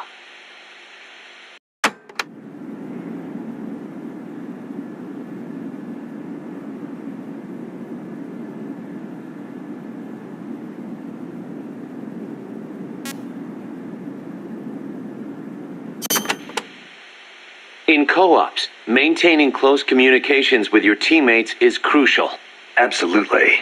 Losing track of each other on the battlefield is a good way for a unit to get itself wiped out. Enemy positions, orders, distress calls. When communications break down, you get picked off one by one. Now about co-ops comms. Co-ops comms? It's a radio system for communicating with co-ops teammates. First, press the start button to open the menu. Then select co-ops comms. After that, press one button to choose a category, then another button to select the actual message. So basically, you use different combinations of two buttons to send different messages. Easy enough. You can set which messages go with which buttons during mission prep. Sounds like it's going to be a pain to send messages until I get used to it. Then why don't you assign co-ops comms to the select button? That should make things a little quicker and easier. Just go to select button under options. I'll give it a try.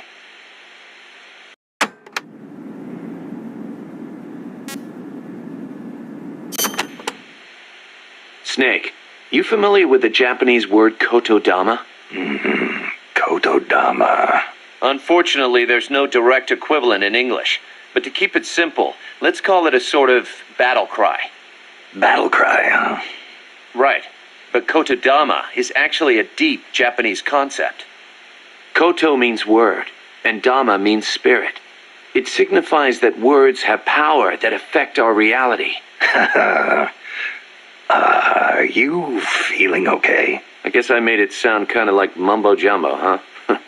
Seriously, though, haven't you ever felt energized when a teammate cheered you on? Or the other way around? Ever had your legs cut out from under you by a thoughtless remark?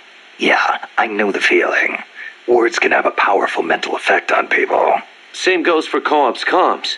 Offering praise to somebody could make them run faster than usual. Or make somebody who thinks they're done for get up and fight again. See what I'm saying? I get the picture.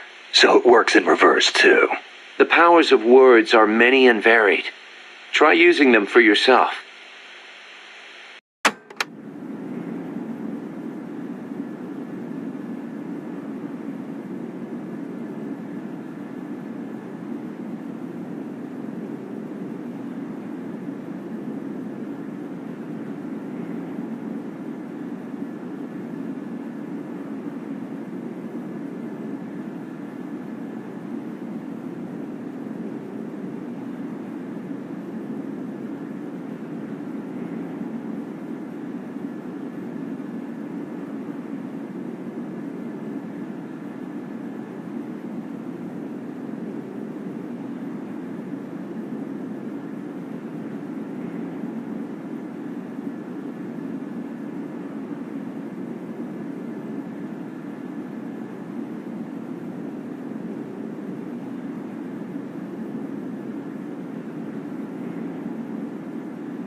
Snake, about cardboard boxes.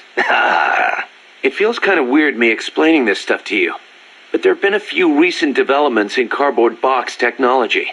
So just to be safe, here goes. Go on. You can do much more with a box than just hide under it. You can put it someplace and leave it there. Huh?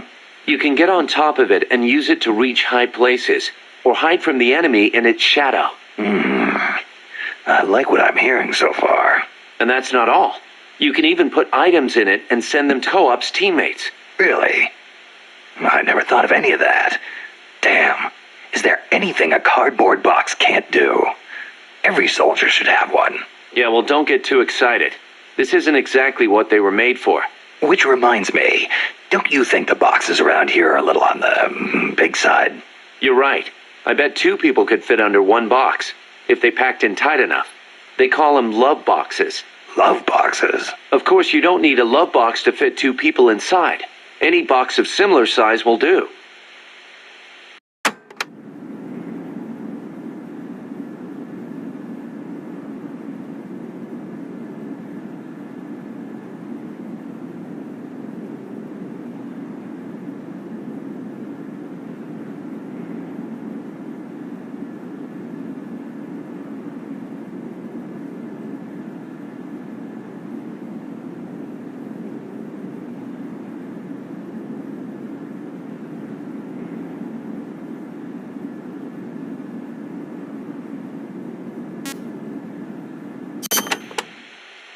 Up to 2 people can fit inside a cardboard box. Tell me how.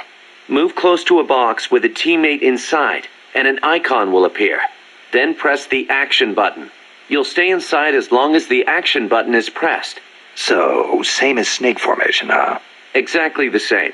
In fact, when you put on a cardboard box when snake in, both of you can climb inside.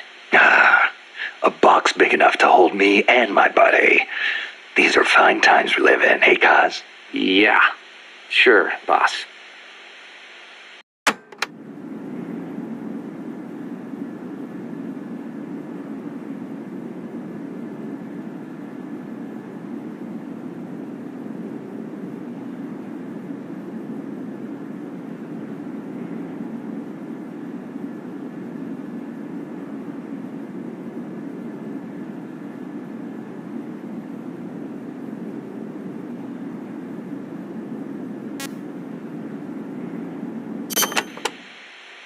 Snake, about that cassette player Galvez was carrying.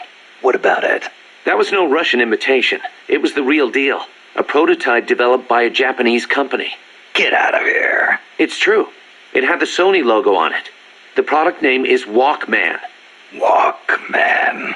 It's a revolutionary new concept. Music you can listen to on the go. You can take it with you when you leave the house. I gave it a listen, and you wouldn't believe how good the sound quality is for something so tiny. And in stereo, too. Think of the technology that must have gone into it. And that tape is equally amazing. The treble range is clearly superior to any other cassette ever made. Stylish, too. How'd Galvez get his hands on a model that's not even out yet? Beats me. It's not the kind of thing I'd expect some stodgy Soviet to be into. Me neither. Tell you what, though, it's a fine piece of work. It'll let me listen to my music when I want, where I want. I never thought I'd hear you say that, but I have to agree. Me? I'm a recording freak, and I always used to laugh at the idea of a portable player. But now that I've seen it in action, I've changed my mind. Being able to take your music with you, this could be the start of a revolution in music.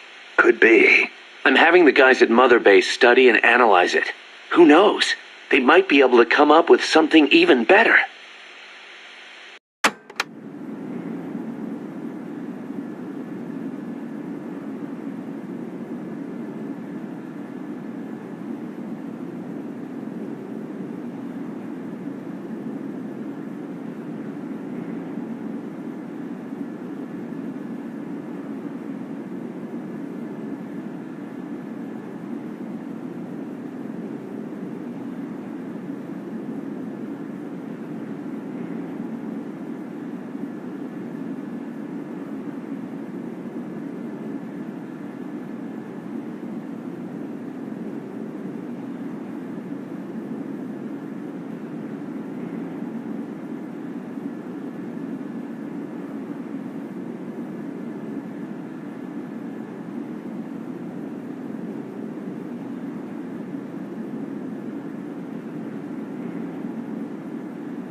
Number of warheads detected by the dew line. 57. Number of MIRVs included. Minimum 29, maximum 35. Target region. United States, East Coast. Estimated time of re-entry. 2048 Zulu. President selected attack option. Unknown. The president is dead. Unknown. Communication has been lost. I select Offutt Air Force Base as my target. Offutt? But that's a U.S. base. What on earth do you mean? Based on the projected number of incoming warheads, Washington, D.C. is presumed destroyed. The president is most likely dead. The U.S. government's control lost. I realize that. So why not retaliate? With both sides destroyed, global anarchy would ensue. Recovery would be difficult. The United States' nuclear strike capability must therefore be neutralized in order to preserve the communist bloc, where government remains largely intact. You're siding with the enemy. You can't be serious. Tell me, how do you define enemy? There are no borders in this world. The same conclusion again and again. Where is the flaw? All right, let's try something else. Commencing test. Understood. You're crossing a suspension bridge. Is this my mission? Yes, your destination is the other side. The bridge is wide enough for only one person to pass at a time. A man is approaching from the opposite side. He's carrying a gun. I shoot him. Suppose he's your husband. I shoot him. In self-defense? To spare him the grief. One must die, and one must live. Next question. Your father asks you to fix the roof and mow the lawn. When you climb the ladder onto the roof, the ladder is taken away. I fix the roof. And when you're finished? I jump down. You'll break more than bones at this height. I see no need to change my decision. I have not finished mowing the lawn. I must remain loyal to the mission. Next. There is a snake in the bushes. It is poisonous. I need you to get rid of it. I chase it back to its nest. You can't. The snake's too vicious. It's already killed many people. I chase it away. It will bite you unless you kill it. Go home. Kill me. Kill me now. Why not kill the snake? Your mission is to get rid of it. Is this what you call loyalty? What are you loyal to? Country? Ideology? Feelings?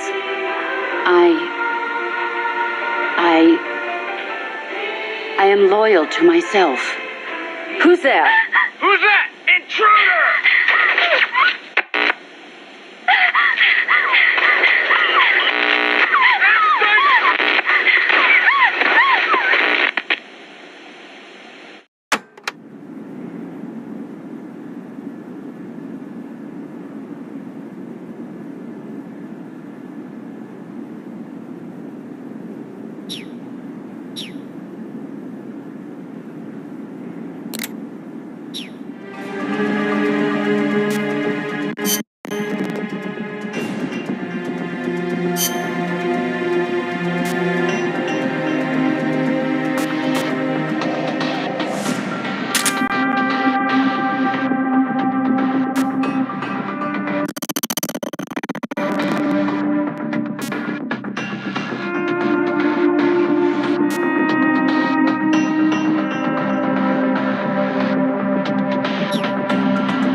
Use Fulton Recovery to bring back knocked out soldiers.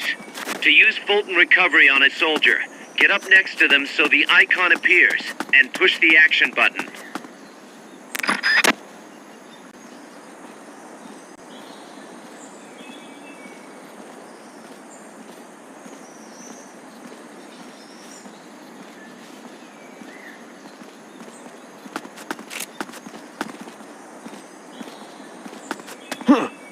Is somebody there?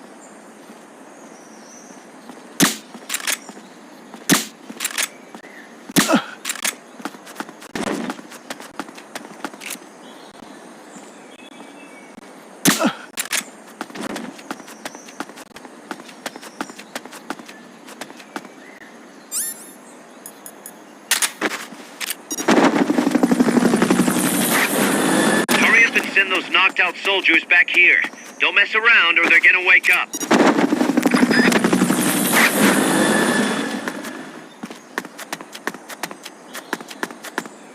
Fulton Recovery helicopter is complete. Hey!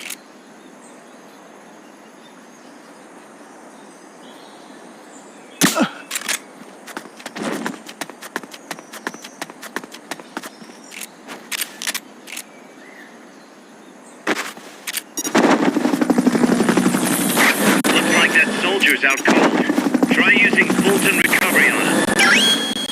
Fulton Recovery subject confirmed onboard helicopter.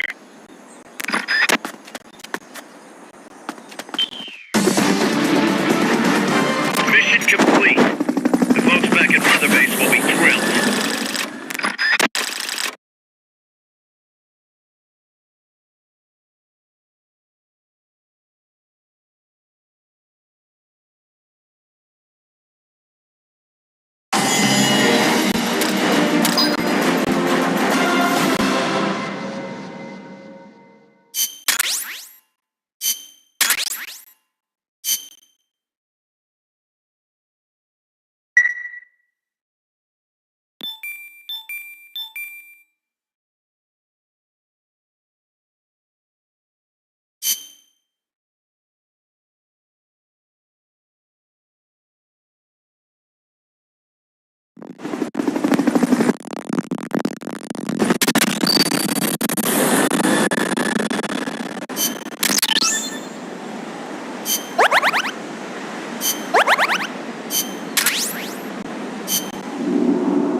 Snake, I rigged that radio so you can contact our young lady friend Paz. Is she okay? No need to worry. She's tougher than you think. Still just a kid.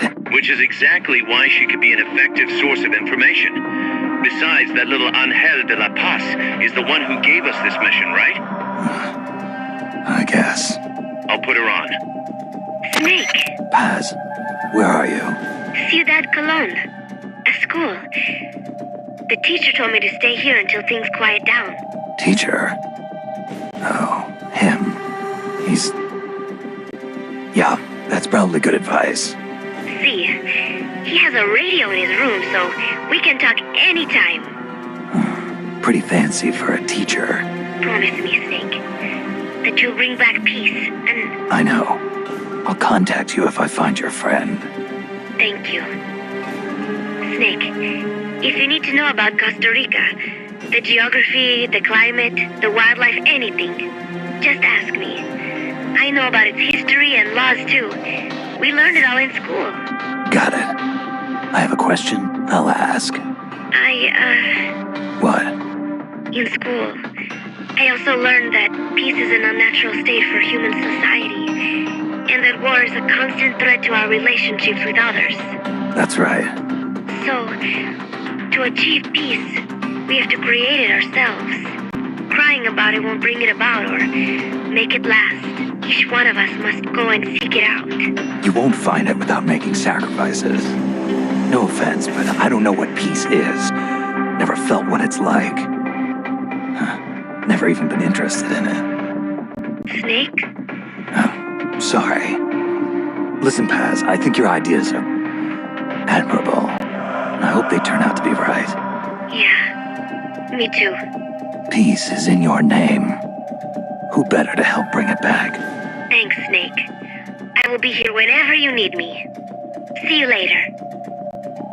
Snake, use your radio to call people, but stay alert. You're in the middle of a mission. They can't afford to let your guard down. Got it. Need to know more about Costa Rica? Haas can help you out. Good to know. We'll follow their transport route. This should take us straight to their main base. From what I've seen, it looks like nukes. Agreed.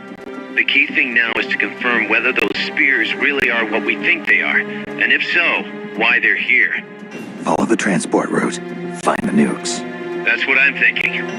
First, we should make contact with the Sandinista Comandante. They can tell us more about what's up ahead. But it looks like their hideout's already come under attack. We better hope they're still alive. Snake, infiltrate that cabin and secure the Sandinistas' Comandante. Neutralize any guards by knocking them out, putting them to sleep, or even using the Fulton recovery system. You choose how to handle it, boss.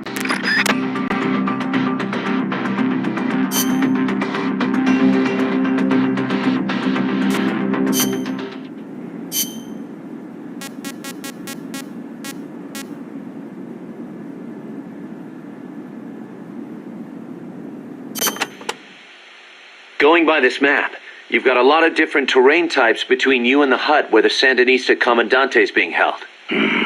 Looks that way, doesn't it? Starting with jungle. The enemy won't be able to see you very well, but your visibility won't be so hot either. Stay alert. Next, you've got the swamps along the river. Make sure you get a good feel for how robust surveillance is before diving in. Will do. Finally, there's the boat repair cabin. The Commandante's in there. It's a key enemy outpost, and security is going to be tight. You may have to let brute force do the talking. You still have a long way to go, Snake. Use caution and don't make a racket out there. Got it?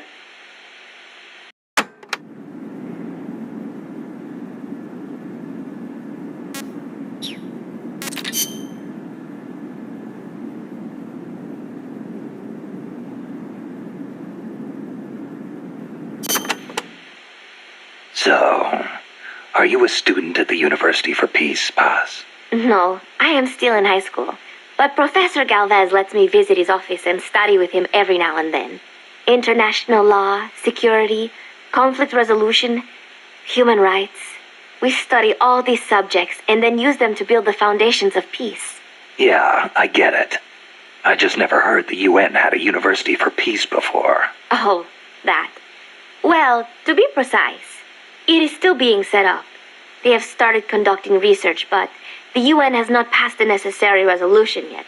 Professor Galvez couldn't wait that long. Oh, right.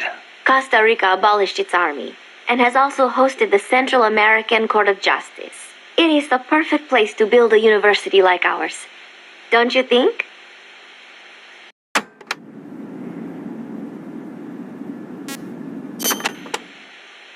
Paz, you said Costa Rica has no army, right? Correct. Article 12 of the Constitution declared that the Army as a permanent institution is abolished. It does permit us to organize armed forces for national defense based on inter-American treaties. Only temporarily, then. In effect, yes. But in the years since the Constitution took effect, Costa Rica has not once raised an army.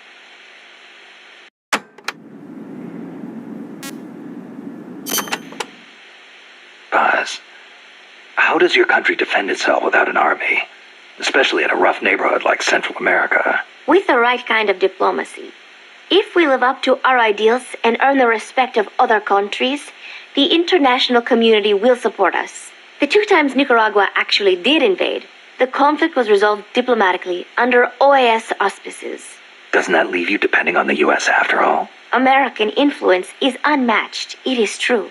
San Jose was critical of American policy at the time, but America supported us all the same. It was because we practiced peaceful diplomacy. That is what I like to think. That's one way to approach it, sure. But there are countries out there who will use force no matter how bad it looks. Maybe so. I know my way of thinking probably looks naive to you, but it is not like we expect peace without working for it. Diplomacy is a battle in itself, and we have to make the effort to seek out causes of misfortune and nip them in the bud. It was that kind of thinking that got me trapped in their base. I'm not blaming you. You haven't done anything wrong.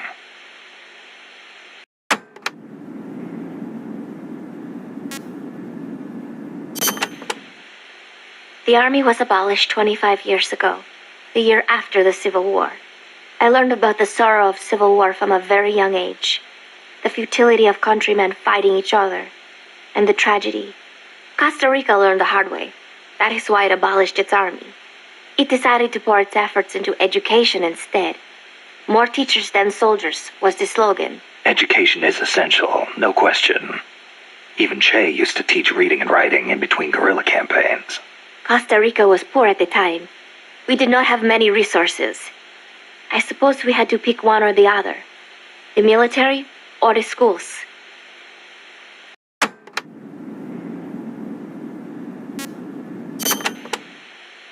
Kaz was telling me Japan has a peace constitution, too. That is right. Apparently, when Costa Rica was drafting its constitution, they looked to the Japanese as a model. Only, Japan's constitution renounces war itself. Unlike Costa Rica. But Japan has a self-defense force, right? That I do not get. I think I will ask Mr. Miller about it next time I see him. He said he used to be in the JSDF. Huh. You're a curious one, are you? Don't study too hard.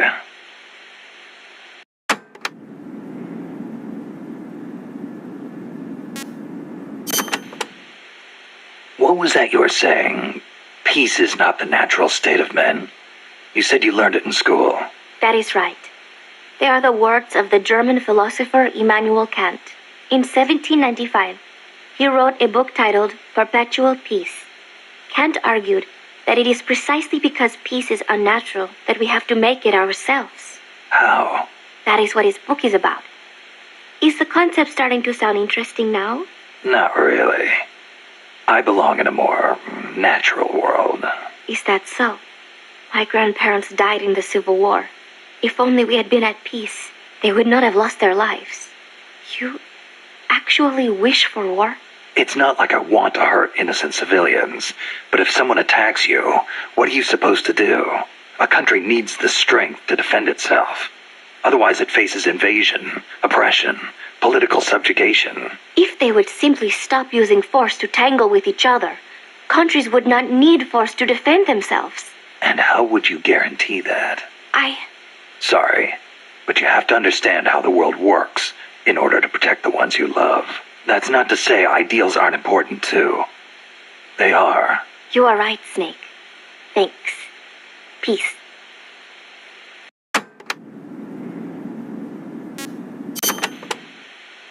Costa Rica's forests are more diverse than you might expect. Not all of them are tropical rainforests. Costa Rica is close to the equator, it is true, but it is also very mountainous. Yeah, I see what you mean. Go up 4,000 feet in elevation and the temperature drops more than 7 degrees. There are basically 3 types of forests. The lowlands are covered in tropical rainforests, the highlands by tropical cloud forests, and areas where there is a dry season have tropical dry forests.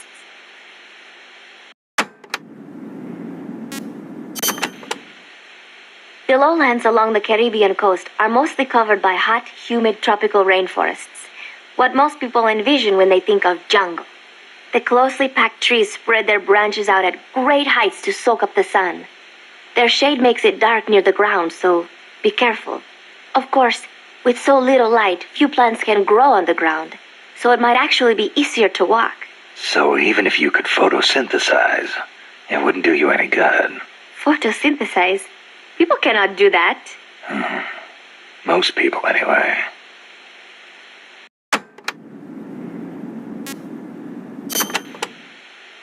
The Development Corporation of Costa Rica, or CODESA, was established 2 years ago. Since President Oduber was elected this year, the state has been putting a lot more effort into development. The corporate state, so to speak. Growth is good and all, but there is one thing that bugs me. What's that? I cannot help but wonder whether CODESA is not just a front for the CIA. You mean what the professor was saying about the CIA mercenaries posing as security guards? They were using CODESA as camouflage? I am worried that development is going to destroy the forests, but I do not suppose it has anything to do with this.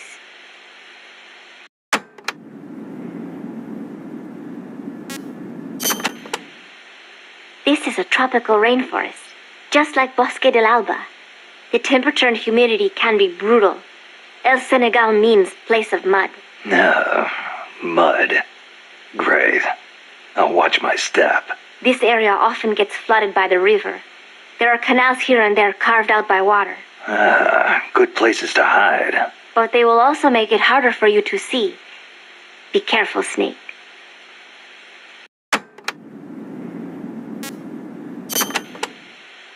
There should be a suspension bridge around there. In lowlands like this? The ground nearby is harder and higher than usual. The river cut through it, eventually creating a valley.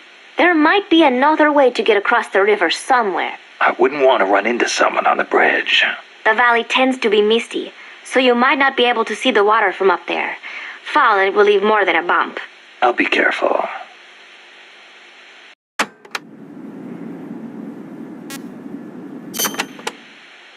When a river floods an area, the banks can collapse, creating a marsh.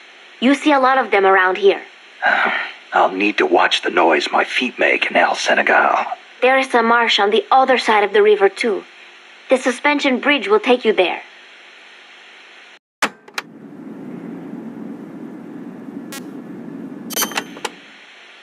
The river running through here is Rio del Jade, or the Jade River. Jade? Are there minerals around here? No, it refers to the color of the water. You will have to go to Guatemala for jade. Doesn't look all that pretty from where I'm standing.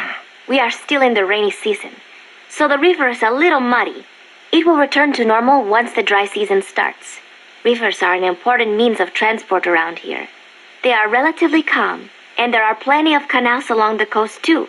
A boat would be more than enough to transport some good-sized cargo. Like a nuclear weapon.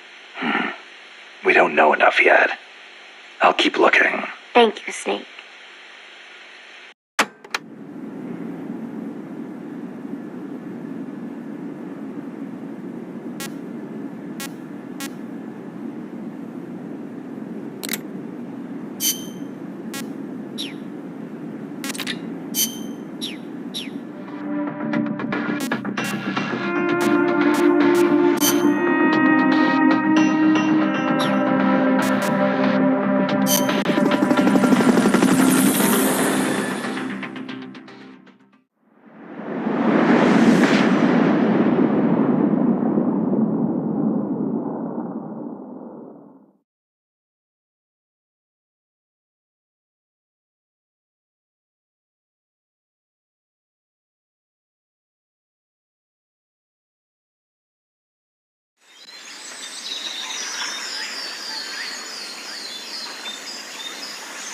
Head for the FSLN boathouse. It's northwest of there.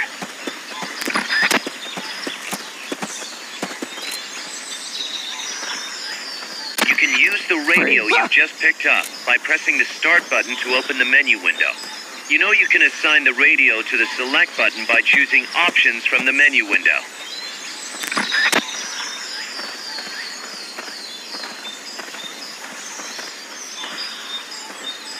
Freeze.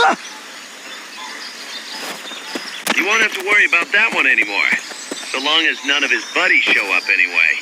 Go ahead and use Fulton Recovery to bring the target in. Not enough room, huh? We'll keep it here at the base.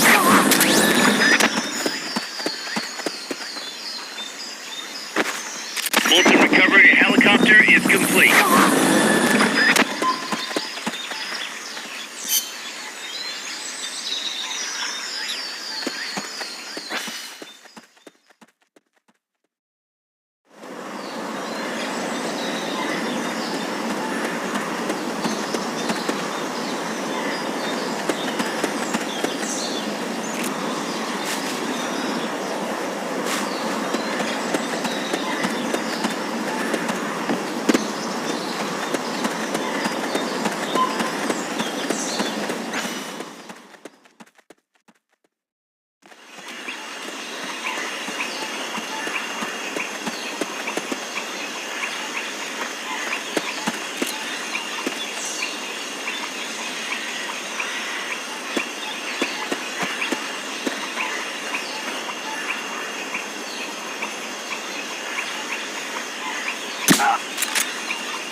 Can't you imagine the things?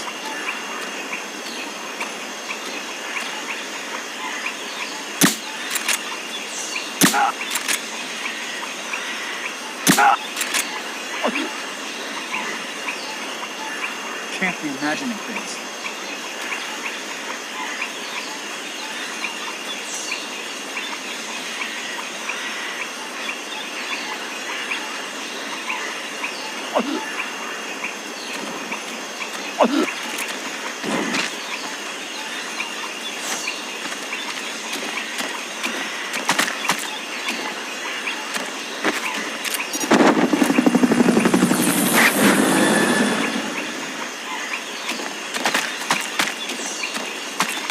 Fulton recovery helicopter is complete.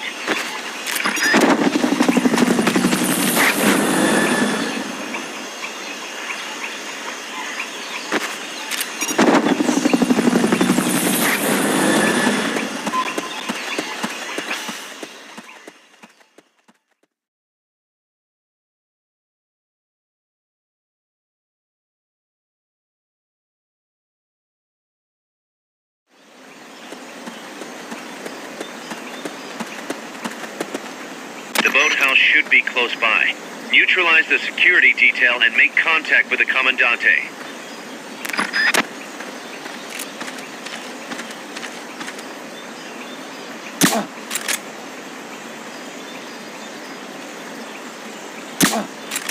I'm seeing things.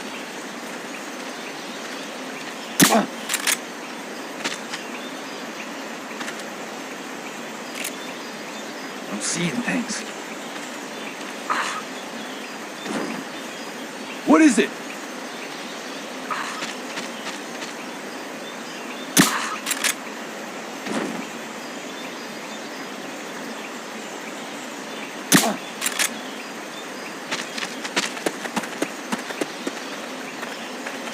I'm seeing things.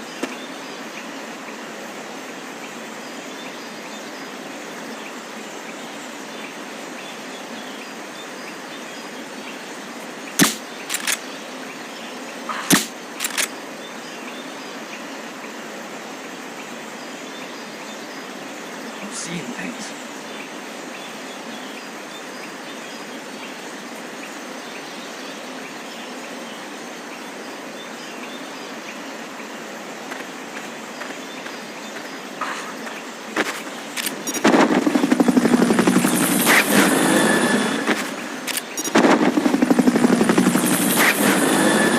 Fulton recovery subject confirmed onboard helicopter.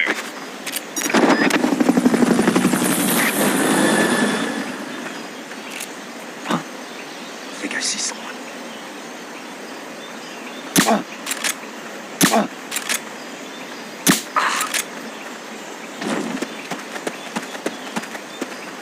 Good. Now meet with the FSLN Commandante. He's inside the boathouse.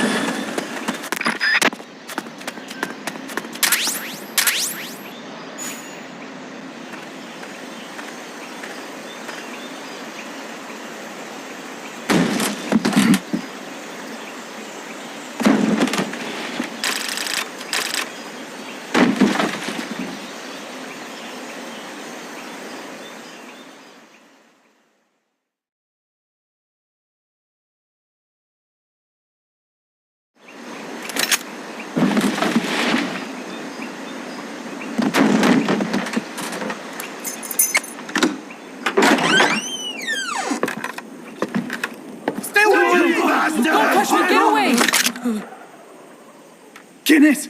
Eche. No way. What do we do? Sandinista's right. I'm looking for someone. ¡Mi viejo! Shh. He's dead. They killed nuestro viejo. You're his daughter. Then that makes you his delegado, right? Relax. I'm not your enemy. Cuban. A cigar? I'll take whatever you've got.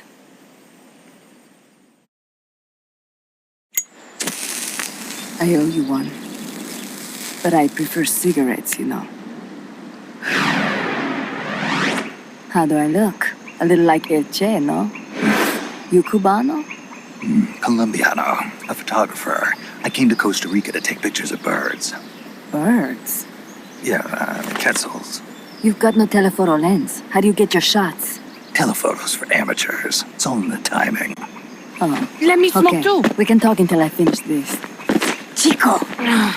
Tell me what's going on here. This place is crawling with soldiers. They don't look like private security. More like hired guns. They're loaded with the latest gear from all over the world. I heard they're a security force hired by Codessa. Yeah, and I'm Papa Noel. Those guys are UCLA's. UCLA's. La CIA. I saw them setting up shop in town. They're planning to do here what they did in Chile. If that's the case, what are they after? Whatever it is, it's not us. You don't think they're here to push you back into Nicaragua? Impossible. Too much hardware. Too many bases. Didn't you see? They've got helicopters, tanks. It's like we're in Da Nang. There must be something else. They have a base near here. There's a factory to the north, across a suspension bridge. Factory to the north, across a bridge. Have you seen the big transport boat, mercenary crew on the Rio del Jade? You mean the barge? It's upstream from here. Up toward Irasu. Any idea what's on it? I could introduce you to some of our compas up there, but I don't recommend going to the mountains. We've lost a lot of people there. They take us captive, torture us for information about our compas, and then they kill us like pigs. Got it! All right! This was our last hideout, the final refuge for El Frente, after being pushed out of Nicaragua and into this peaceful paradise of Costa Rica. Then, El Monstruo attacked. A monster. Y mi viejo.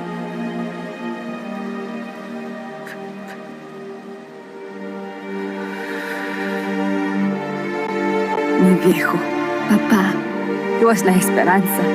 Our hope. Now that Papa's gone, my sister's la comandante de la revolución. Do not listen to him. Papa was a hero who fought by Sandino's side. I am only his daughter. You need a special talent to become cacique. It takes someone great to unite all of Las Compas. Sorry to interrupt, but leaders don't choose themselves. Neither do heroes. You carry on his legacy of La Esperanza, and they'll follow you, no question. You think so? My compas trust me, but not one of them calls me comandante. Amanda! See what I mean? El Colibri!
An unmanned weapon!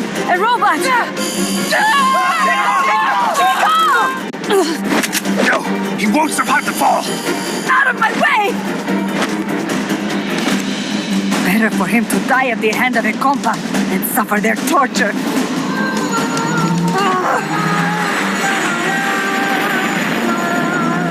Stay here. As long as I'm still alive, I might as well be taken.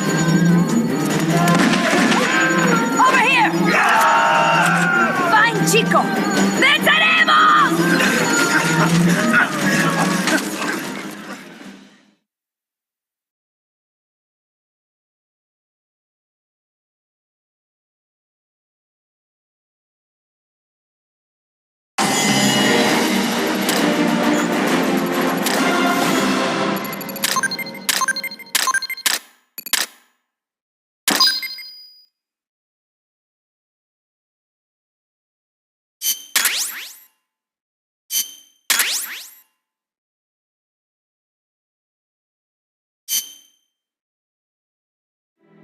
snake.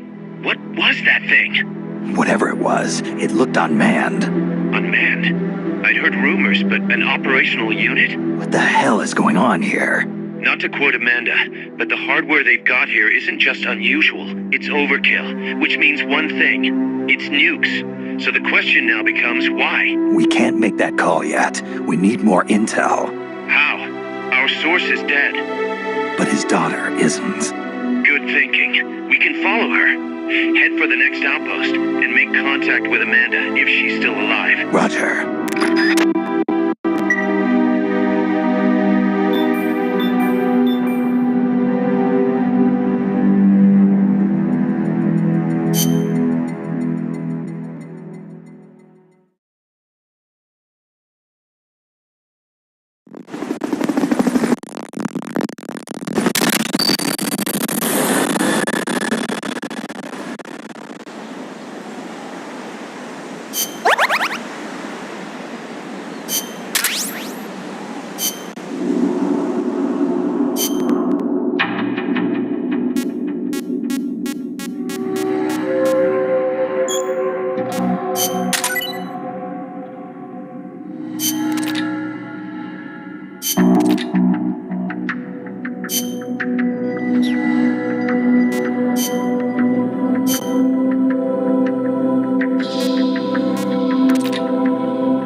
Target practice. As a special treat, you can practice freely on any of the targets in the shooting range today. Shoot away. When you're done, head over to the exit.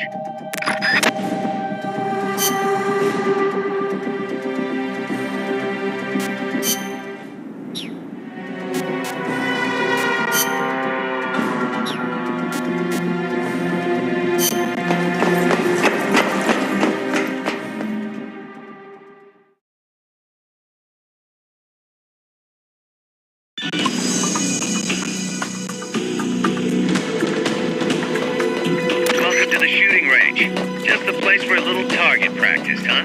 When you're done, head over to the exit.